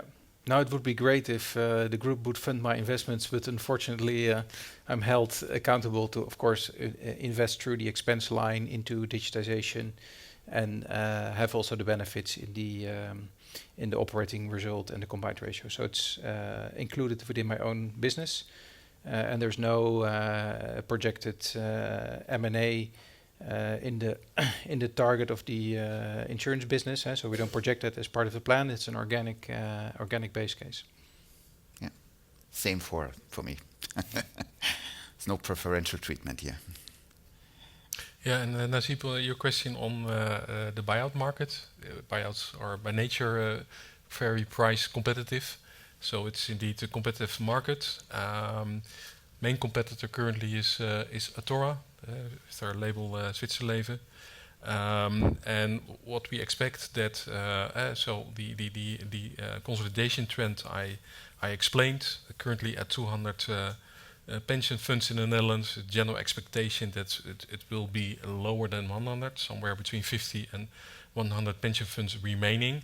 So there is consolidation going on. We expect also in the next few years, with the development of higher interest rates, that buyout will become and already has become more attractive, but it's also depending on inflation rates. Because with high inflation rates, they also expect indexation. So there might be a window of opportunity in a couple of years when interest rates are still at current levels and inflation rates come down. That might be a very promising opportunity for promising window for buyouts, which may go coincidence with and go along with the planning for the new pension legislation. So therefore, very interested in the buyout market. All right, thanks, Leon. Then move over to Cor. Yeah, so Cor Kluis, ABN AMRO. Although, two questions. First of all, about the non-life, especially the disability insurance market. We've seen some competitors, one competitor already announcing that there will be charge in the second half of this year due to the minimum wage, which has been increased by 10% on the 1st of January. Could you give some indication? Might it be a negative charge for non-life or for disability, or how do you look at it? Second question is on the pension buyouts. Of course, a big market, big opportunity going forward. You have you had 187% solvency. It's improved now above 200, of course, at the life business at Q3. Are there any restrictions for this solvency ratio in accepting pension buyouts, and that also in relation to the sustainable or the flattish dividend upstreaming that you want to bring to the holding going forward? All right, thank you, Cor. Maybe, Tjeerd, you can take the DNA question, and then afterwards, Leon, on the buyouts. Yeah, so we took in the first half the normal wage inflation, so that was already reflected in the first half. In Q3, we indeed take the announcement of the Dutch government where they increase the minimum wage with 10%, which is quite a significant upstep in that the Dutch government took into the assumptions for our book. So you will see that in the final result of this year. So we don't disclose today the exact number, but yeah, we believe still the overall impact is manageable. And important to note that these types of model and assumption changes are not reflected in OCG, but you will see it in the combined ratio and the operating result. But you will see that all in the year-end figures. Yeah, and Cor, on the buyouts, it's a price-sensitive market. We focus on a disciplined pricing. We target for an IRR of high single digit for the buyouts, and basically at our current solvency levels, no constraint for buyouts. And also, if you compare it, the buyouts with our current balance sheet size, it is good to absorb if there are opportunities. All right, maybe Michael? Could we maybe please hand over the microphone to Michael? Thanks a lot. Thank you very much. Very two brief questions. So the implication was that life new business in Japan dips. So I was hoping that you'll say, ooh, we'll get a lot more cash. And then on disability, I think ASR is structurally more profitable than you, and I still don't understand why. I think you have more kind of medical profession, and that seems to have been a drag. And I just wondered, when will that drag disappear, as it were? And maybe on Japan, if you can indicate, you say the IRR, but just remind us the payback period. Thank you. All right, maybe Tjeerd, you can start on DNA, and then Fabian take the question on Japan. Yep. Yeah, so we announced a combined ratio of 93 to 95, which is best in class. So with that, we expect the drag to disappear over the coming years. I guess the main difference between ASR and us is on individual disability, where indeed we have the Movir portfolio of medical professionals, where we've taken structural interventions, launched a new product, increased prices with 10%. So there, that takes a bit of time to wear off in the DNA business. And the rest of the DNA business is a lot more comparable. Okay, on Japan. So payback 7 years. IRR, we discussed, and in terms of remittances, we gave you an OCG guidance towards 125, and OCG and remittances go always very, very close, no? Because it's OCG there is basically a reflection of local GAAP. And you know that this figure can vary if there is volatility in sales. So a good example is when you look at 2020, where sales dropped, and then OCG in 2021 was higher. No, so that is what we showed in the past. Yeah. All right, thank you. Maybe move over to Farouk. Hi there, thanks very much. Just going back to Japan. You segmented the product slightly differently from what I recall. So you have the COLI product. So is COLI basically segmented into protection and then financial solutions? So could you give us an example of what a financial solution is versus protection in that context? And why short-term protection therefore is going to, short-term financial solution is going to be falling as a share. And then secondly, going back to the Netherlands, so obviously this pension reform comes into full in 1st of January 27, I think. So can you give us some numbers around the size of opportunity? So obviously you're saying 15% of the market is corporate pension schemes. Some of that will come through the DC space to you. You've got 40% market share. And in the buyout as well, I mean, a lot of those guys will think, well, why do I need to hold this now? So can you give us a sense of what proportion of those numbers can come to you in those two forms? Thanks. Yeah, thanks, Farouk. Maybe Fabian, you can start with the Japan product examples, and then Leon take the question on the pension reform. Yeah. So the only reason why we changed the name is because we found COLI is a very technical name, and at the end, SME life insurance better reflects it. So that's all what's behind that. Protection products, is an example is any type of classical product. So it can be a mortality product, or it can be a morbidity product, where we think that there is more, there's more room forward. And then short-term versus long-term, there were in the past very strong tax incentives for short-term products that have been taken back more and more versus on the long-term side, nothing really has changed. And then we think that the driver for that is as well that we see that the younger generation is more interested into long-term than into short-term. That's where we see the drive happening, and then we find it attractive, and we didn't find it that attractive in the past because there's more room for variable products, which is more the thing we do than traditional profit-sharing products, which are done by mutuals, and that is not our space. So that's the answer a little bit to Japan. Yeah, and then Farouk, on your question on the pension reform, I think good that I can clarify some topics here. So first and for all, we're talking about a trend which is already going on for many years. So there is a trend for consolidation and a trend towards DC. So you already see for many years small and mid-sized corporate pension funds liquidating and moving over to insurance companies, and then the existing liabilities they in some cases bring over to buyouts, and in other cases they merge or they hand it over to a general pension fund. So the trend is already there for many years, and we think that the new pension legislation, which is currently being discussed in the Dutch Parliament, is planned to become into practice during the course of next year. It will be implemented in a 5-year period. It's a huge transition connected to the new legislation. So companies and pension funds need some time to, once the legislation is final, to decide upon their future direction. So that will not all happen immediately. It will be somewhere in the middle, or maybe somewhat more in the back end of the 5-year transition period.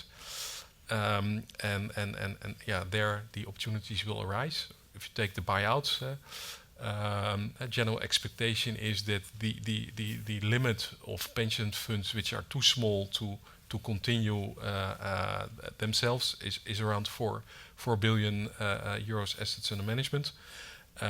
If you take all the pension funds which are below that 4 billion, you have roughly 75 billion, which will probably come to the market. On average, 20%, 30% will choose for buyouts. So that's a rough indication, but it's all depending on, of course, interest rates at the moment and also the inflation expectation. But this is, I think, an indication to give for the buyouts. And for the DC market, the trend is already there, and it might be accelerated with the new pension legislation. All right. Yep. Thanks, Leon. Another question from Andrew. Hadley. Please go ahead. Thanks very much. Hadley Cohen, Deutsche Bank. A couple of questions on non-life, please. I mean, you've talked about best-in-class combined ratios in the sort of 93 to 95% range. Just in light of rising bond yields, improving investment returns and what have you, can you talk about how comfortable you are running at the higher end of that range at the moment to be a bit more competitive on pricing, so as to get overall higher volumes, higher investment returns to overall bottom line, higher earnings picture in that context? And then secondly, can you talk about the scale of the opportunity for further bolt-ons and what have you, similar to the Heinenoord transaction? Are there many potential deals out there in that sort of very low triple-digit million sort of range, or is that pretty much it now? Thanks. Yeah, thanks, Hadley. Cheers, both for you. Yeah, they're I don't think Leon will be talking about non-life today. No, so we target selective growth. Growing market share in non-life is of course very easy. And it's always the trick how you properly price the right risk, the right client, and ensure that in the areas where you want to grow, you're very disciplined, looking at margin, but still be so competitive that the brokers will advise your SME proposition over others, which also has to do with, of course, broker and customer satisfaction. So there's a lot of things that come into play. We have a strong distribution position. We have very high broker satisfaction. So, am I comfortable to target more at the range of 95 or 94 or 93 to target selective growth? I don't think we typically look at that in that way. We really do it per product, per distribution channel, and we want to optimize the growth. So we do want to moderately grow, but to stay within that range. So it's not aggressive growth to really outpace the competition and then, let's say, go way over your margins. It's trying to do both at the same time. So moderately growing whilst staying within the target range. Just to come back on that. So when you're looking at the pricing, you're only looking at it from an underwriting income perspective. You're not thinking about the overall operating income that you can earn from the premiums coming in. Yeah, so of course we also have, so in OCG there is also the SAA and the investment return and the optimization we can take there. So there is a few opportunities that we see there, but similar to what was shared before, those are more smaller items in the SAA that we move there than, let's say, the re-risking that we've done over the past 2 years.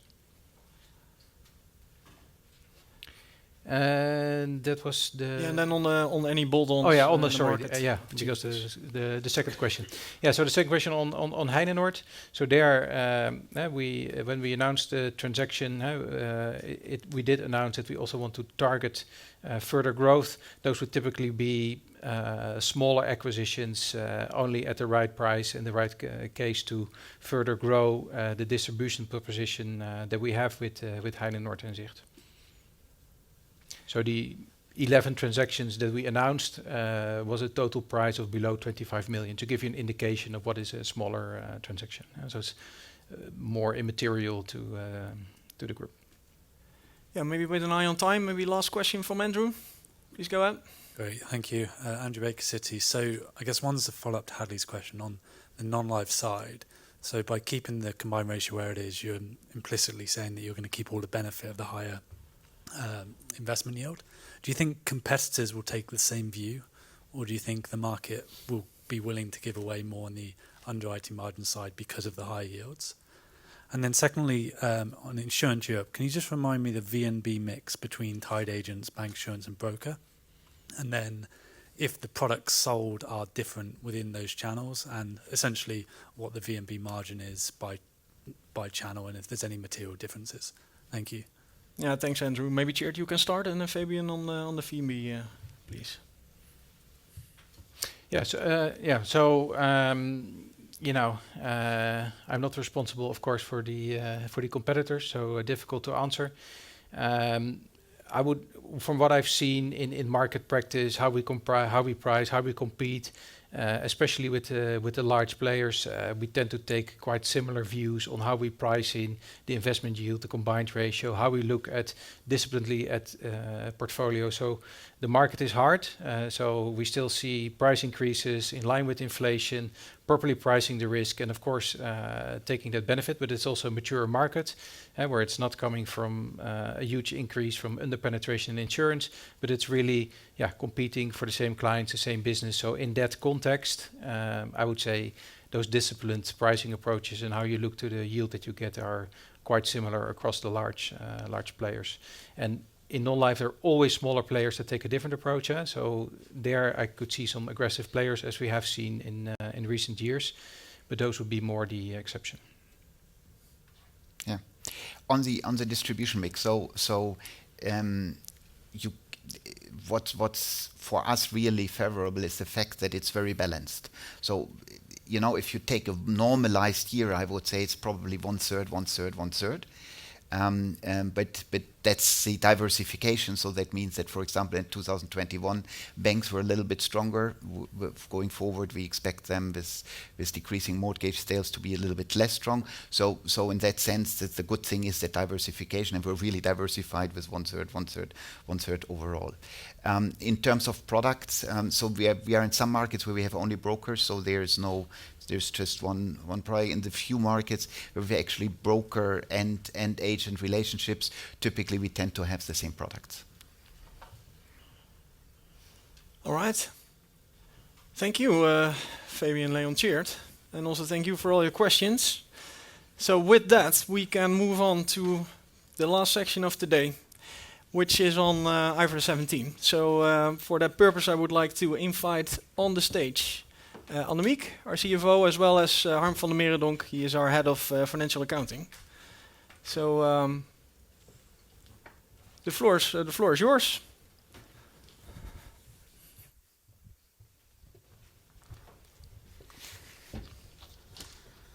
Thanks, Ruben. Welcome again. We've been thinking a bit on how to structure this session. And our guess was that given that we started at 8:30 and you already had some tutorials, you may not want a 3-hour full tutorial on IFRS 17. If you do, let us know. We have the expert here. But for now, we try and keep it a bit condensed and focus on what is really affecting us and what are the main choices that we have taken. I will give briefly the key messages where we stand now. And I will hand over after that to Harm, who is the head of our accounting and reporting team, and who has been very active in the CFO forum, also related to the IFRS 17 topics and many others. Key takeaways is that we do not expect any impact on strategy. We expect limited financial impact, and we're on track for the implementation. If you look at it from a strategic point of view on the next slide, so far we don't really see any impact there I think we're now on slide G3. We don't see any impact there on the strategy. It will not impact the OCG target. It will also not impact solvency nor our capital returns.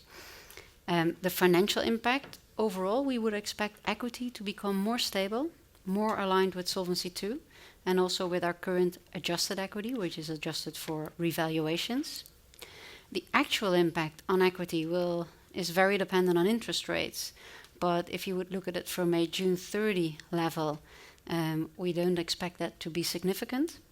We expect operating result and leverage ratio to improve slightly. And lastly, we are on track for the implementation and for disclosing the transitional impact and the comparative figures both before we present the 23 half-year results. And with that, I leave you in the capable hands of Harm. Thank you, Annemiek, and good afternoon by now to all of you. As Annemiek said, I want to take you through mainly our approach to the key choices and methodologies in IFRS 17, so our choices on that, and the highlights of the impact it has on our financials at the transition. So if we look at this first slide, it summarizes the key accounting options. As you probably know, both IFRS 9 and IFRS 17 are quite principle-based regulations that require us to take decisions on various options and assumptions.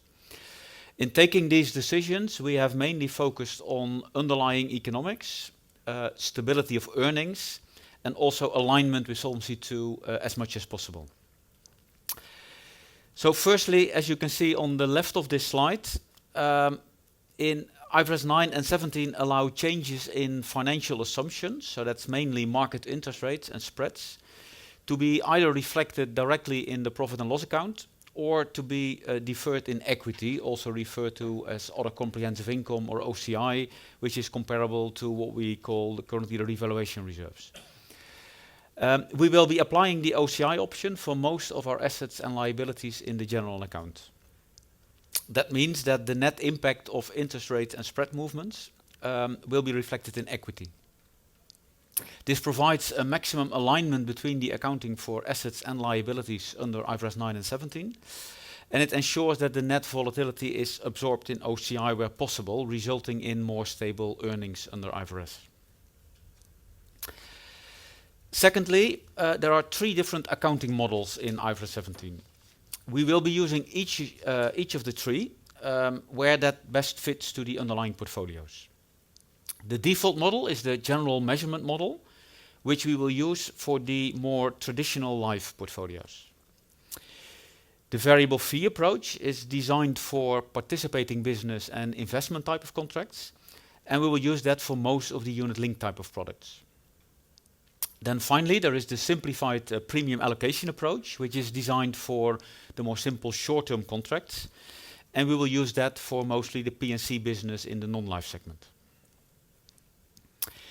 Then finally, on this slide, let me spend a few words on the three transition approaches that exist in IFRS 17. First, there is the fully retrospective transitioning approach, which requires a full recalculation of the contractual service margin, the CSM, at the transition date, as if IFRS 17 would always have been applied. We will use that approach, but it will be limited to mostly some portfolios in the international segment. Then secondly, there is a modified retrospective approach, which is still a retrospective transition, but it allows for some simplifications in estimating the cash flows historically and the discount curves. Again, we will use that approach where it's possible, but it will be limited mostly again in the international businesses. Then finally, there is the fair value approach, which is not a retrospective approach, but allows for a simplification at the transition date when historical data to do retrospective implementation is limited. We will use the fair value approach for a large part of the life businesses in the Netherlands, which reflects the relatively older in-force portfolios there and the limited historical data. So if we move to the next slide, then in addition to some of the key accounting model choices, there are also various assumptions where we need to set our own methodology and parameters under IFRS 17.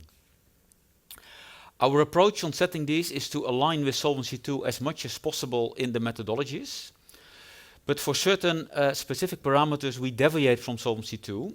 For example, because we have either taken a more economic approach or we have aligned to other practices that exist already within the group.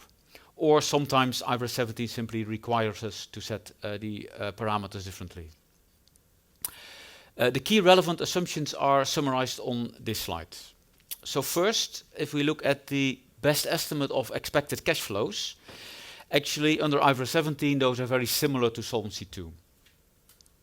We only deviate in a number of areas where that's required by IFRS 17, which mainly relates to requirements on contract boundaries and some of the expense allocations. Secondly, on discounting, for determining the discount curve under IFRS 17, we use the same principle as we do in Solvency II. That means that we apply a risk-free curve with a last liquid point, an ultimate forward rate, and on top of that an illiquidity premium. However, here we have set some of the parameters differently from Solvency II. The differences mainly relate to the last liquid point, where we use 30 years for IFRS 17, compared to the 20 years last liquid point in the Solvency II curve. And another important difference is the illiquidity premium, which in IFRS 17 we base on our own asset portfolios, whereas in Solvency II we have the volatility adjuster, which is based on a reference portfolio and not on our own actual assets. Then thirdly, on the risk adjustment, also here we apply a methodology which is very similar to Solvency II, based on the cost of capital method. Again, there are some important differences in the actual parameters. First, under IFRS 17, we use a 4% cost of capital rate compared to the 6% that is mandatory in Solvency II, because we think that better reflects the economics under the risk adjustment. And then on top of that, the risk adjustment in IFRS 17 will have higher diversification benefits in it. For example, because we reflect also diversification between entities in the group, the so-called group diversification, which is not allowed in Solvency II. As you can see on the right-hand side of this slide in the graph, the impact of these differences and also some other further differences between the risk adjustment in IFRS 17 and the risk margin in Solvency II means that the resulting IFRS 17 risk adjustment will be significantly lower than the risk margin in the Solvency II balance sheet. If you take the IFRS 17 risk adjustment and the CSM together, then we expect that to be somewhat higher than what we currently have as risk margin in Solvency II. So if we look at the next slide, there we have summarized some of the key impacts of the transition to IFRS 9 and 17 on our equity. As you may know, the transition date in IFRS to IFRS 9 and 17 is January 1, 22, because when we report the 23 results, we will be restating the 22 comparatives. So that's on the left-hand side, you see the impact summarized on January 1, 22.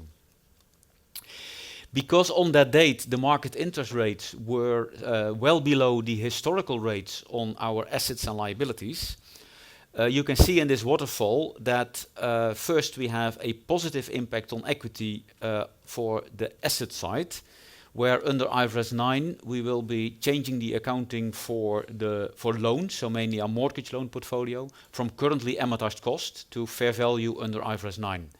So in that low interest rate at the transition date, you see a positive revaluation on the asset side. You also see that then for the insurance liabilities, there is a negative impact on equity, which is the consequence of remeasuring the insurance liabilities to current assumptions, which includes a current market discount rate. Then furthermore, here you see that under IFRS 17, there are no assets for deferred acquisition costs, so the DAC and for VOBA. And then we do have explicit liabilities for the risk adjustment and the CSM. So overall, you see that adds to a negative impact on equity at the January 1, 22 transition date. There are two important items to note in this context, which we have illustrated in the middle section of this slide. First of all, our current IFRS equity reflects the revaluation on the asset side of the balance sheet, but not for liabilities. And that asymmetric accounting approach no longer exists under IFRS 9 and 17. So actually the lower equity under IFRS 9 and 17 is more economical, and it's more in line with the adjusted equity excluding the revaluations that we use today. And it's more in line with Solvency II. But it also means that the equity under IFRS 9 and 17 will be much more stable because it reflects the revaluations on both sides of the balance sheet. And secondly, the impact from IFRS 9 and 17 is very dependent on the level of the market interest rates at the date that we are looking at the impact. As you've seen in our first half year disclosures for 22, the revaluations in equity on the asset side have decreased quite significantly given the increasing market interest rates. So if you compare that lower equity under the current IFRS at June 30, 22, the difference with IFRS 9 and 17 is much less significant because we already have that lower current equity starting point. You can see those comparisons at the dates and a bit the order of magnitude in the graph on the middle of the slide. And then finally on this slide on the right-hand side, we show you the impact on the leverage ratio. You can see that the leverage ratio under IFRS 9 and 17 would have been slightly better than the current leverage ratio on, again, the 1st of January transition date. This mainly reflects the higher equity base, where we include the net revaluations on assets and liabilities in equity, where currently the revaluations are excluded. And also we include the after-tax amount of the CSM into the equity base for the leverage ratio.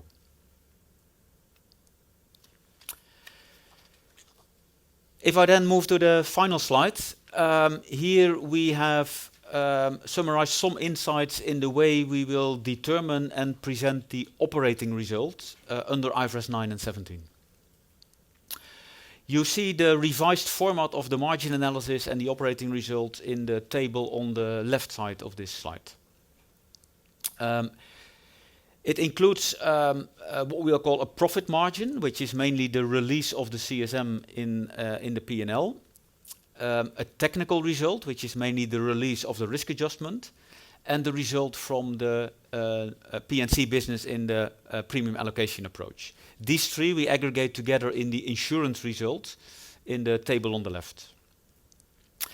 In addition, we will show there the investment result, which is then the difference between the investment income and the unwind of the discounting in the liabilities. And then the other components of the margin analysis, also including the non-operating items, they will be quite similar to the presentation as we currently have it. And then for the level of the operating result, we can indicate that we expect it to be marginally higher than the current operating result, which is mainly reflecting an expected higher investment margin for the Dutch life segment, where because of the transitioning, some of the liabilities will unwind at the lower market rates at the transition date compared to the higher historical rates in the locked-in liabilities. Final comment on this slide, it's good to note that also after the implementation of IFRS 9 and 17, there will still be significant differences between operating result under IFRS and the OCG, where the amount of the OCG and the disclosures around that will not change because of the implementation of IFRS 9 and 17. So to conclude on this session, let me just repeat the key takeaways that Annemiek set out in the beginning. There will be no impact from IFRS 9 and 17 on the strategy and the targets that we discussed today. We expect the financial impact in the current market environment to be relatively limited. And we are well on track for the implementation in 23 and the disclosure of the impact and the comparatives in advance of our 23 results. So with that, let me pass it back, Ruben, for Q&A.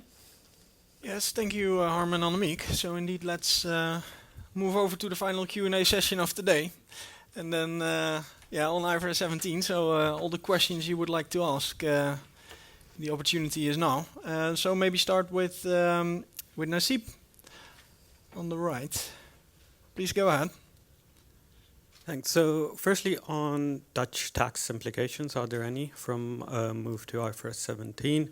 And then, secondly, with the Solvency II review, you said IFRS is moving closer to Solvency II. Does it move even closer to Solvency II post the review? Just because looking at the assumptions you made on the risk discount rate. Thanks. Well, on tax, we don't expect it to have any implications, and maybe on alignment with the EIOPA Solvency II review. Yeah, so that's of course largely dependent on the actual outcome of the solvency review, which is still ongoing. But especially on the area of the risk adjustment, where, as I said, we have taken already a lower cost of capital rate for IFRS 17.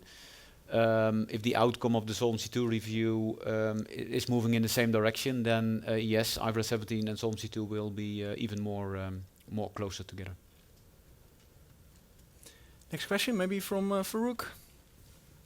Please go ahead. Hi there. I've got a question and a request, please. The request is, and I'm sure you're probably going to do this anyway, but if we could have a really detailed reconciliation between the own funds movement in OCG and this profit, that would just make our, first time in 20 years we suddenly have a model that, aligns between capital and, well, hopefully a little bit aligns between capital and earnings. That would be like superb for us all. And I think will help the market to accept OCG. I don't think it does currently, obviously doesn't.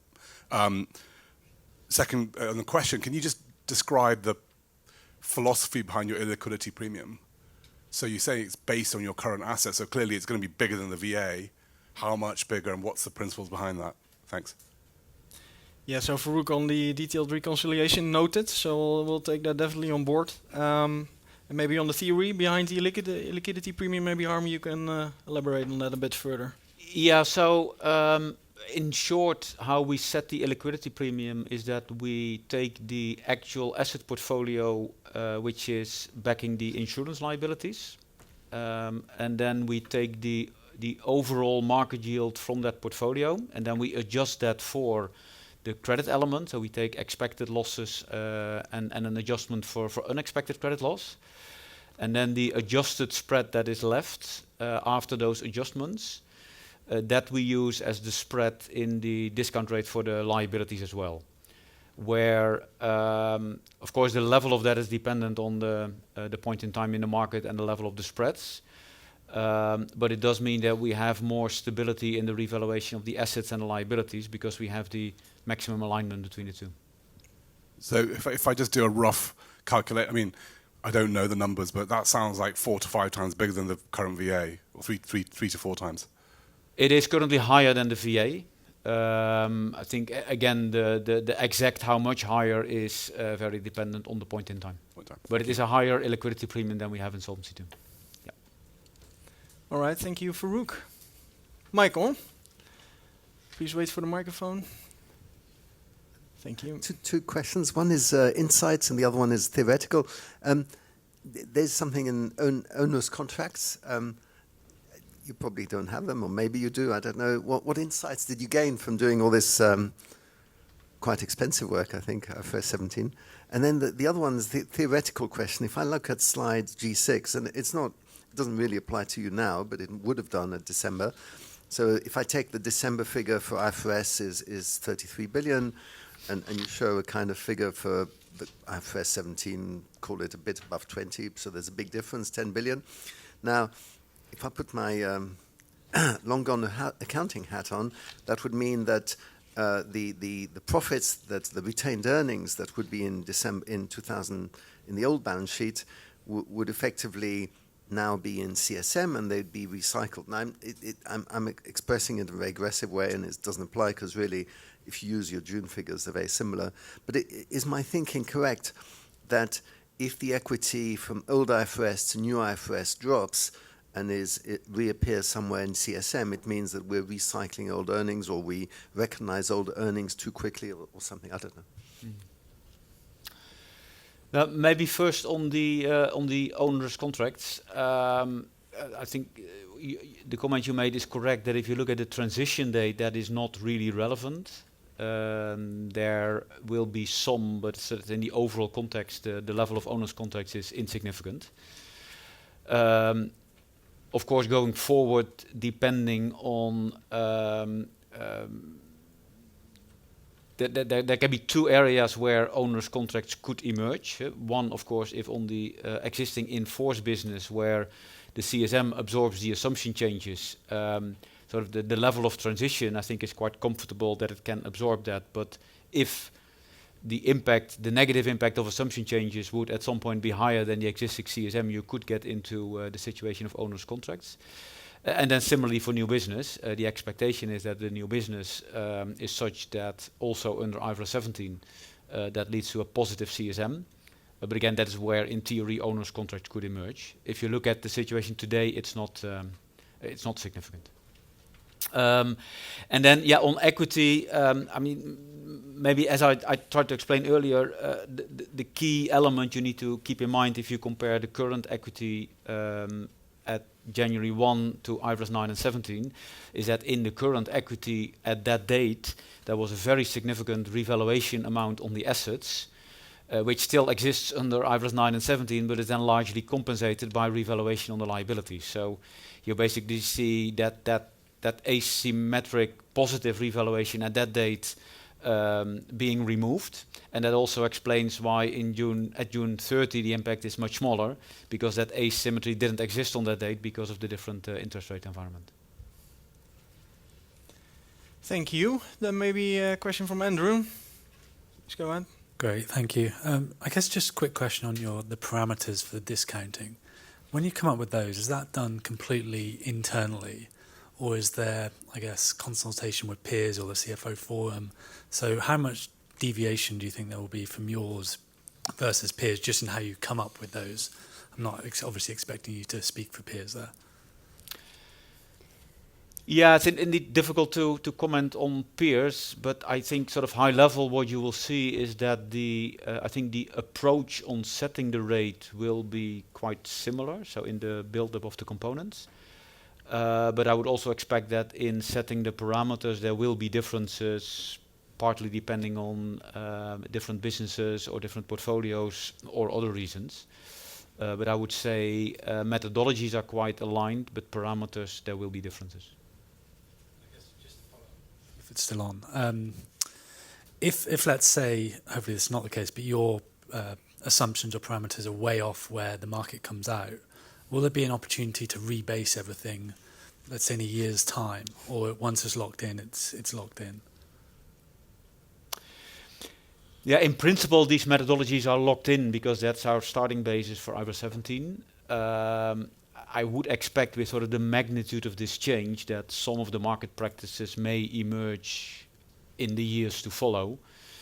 And depending on what is seen there might be some movements in the market.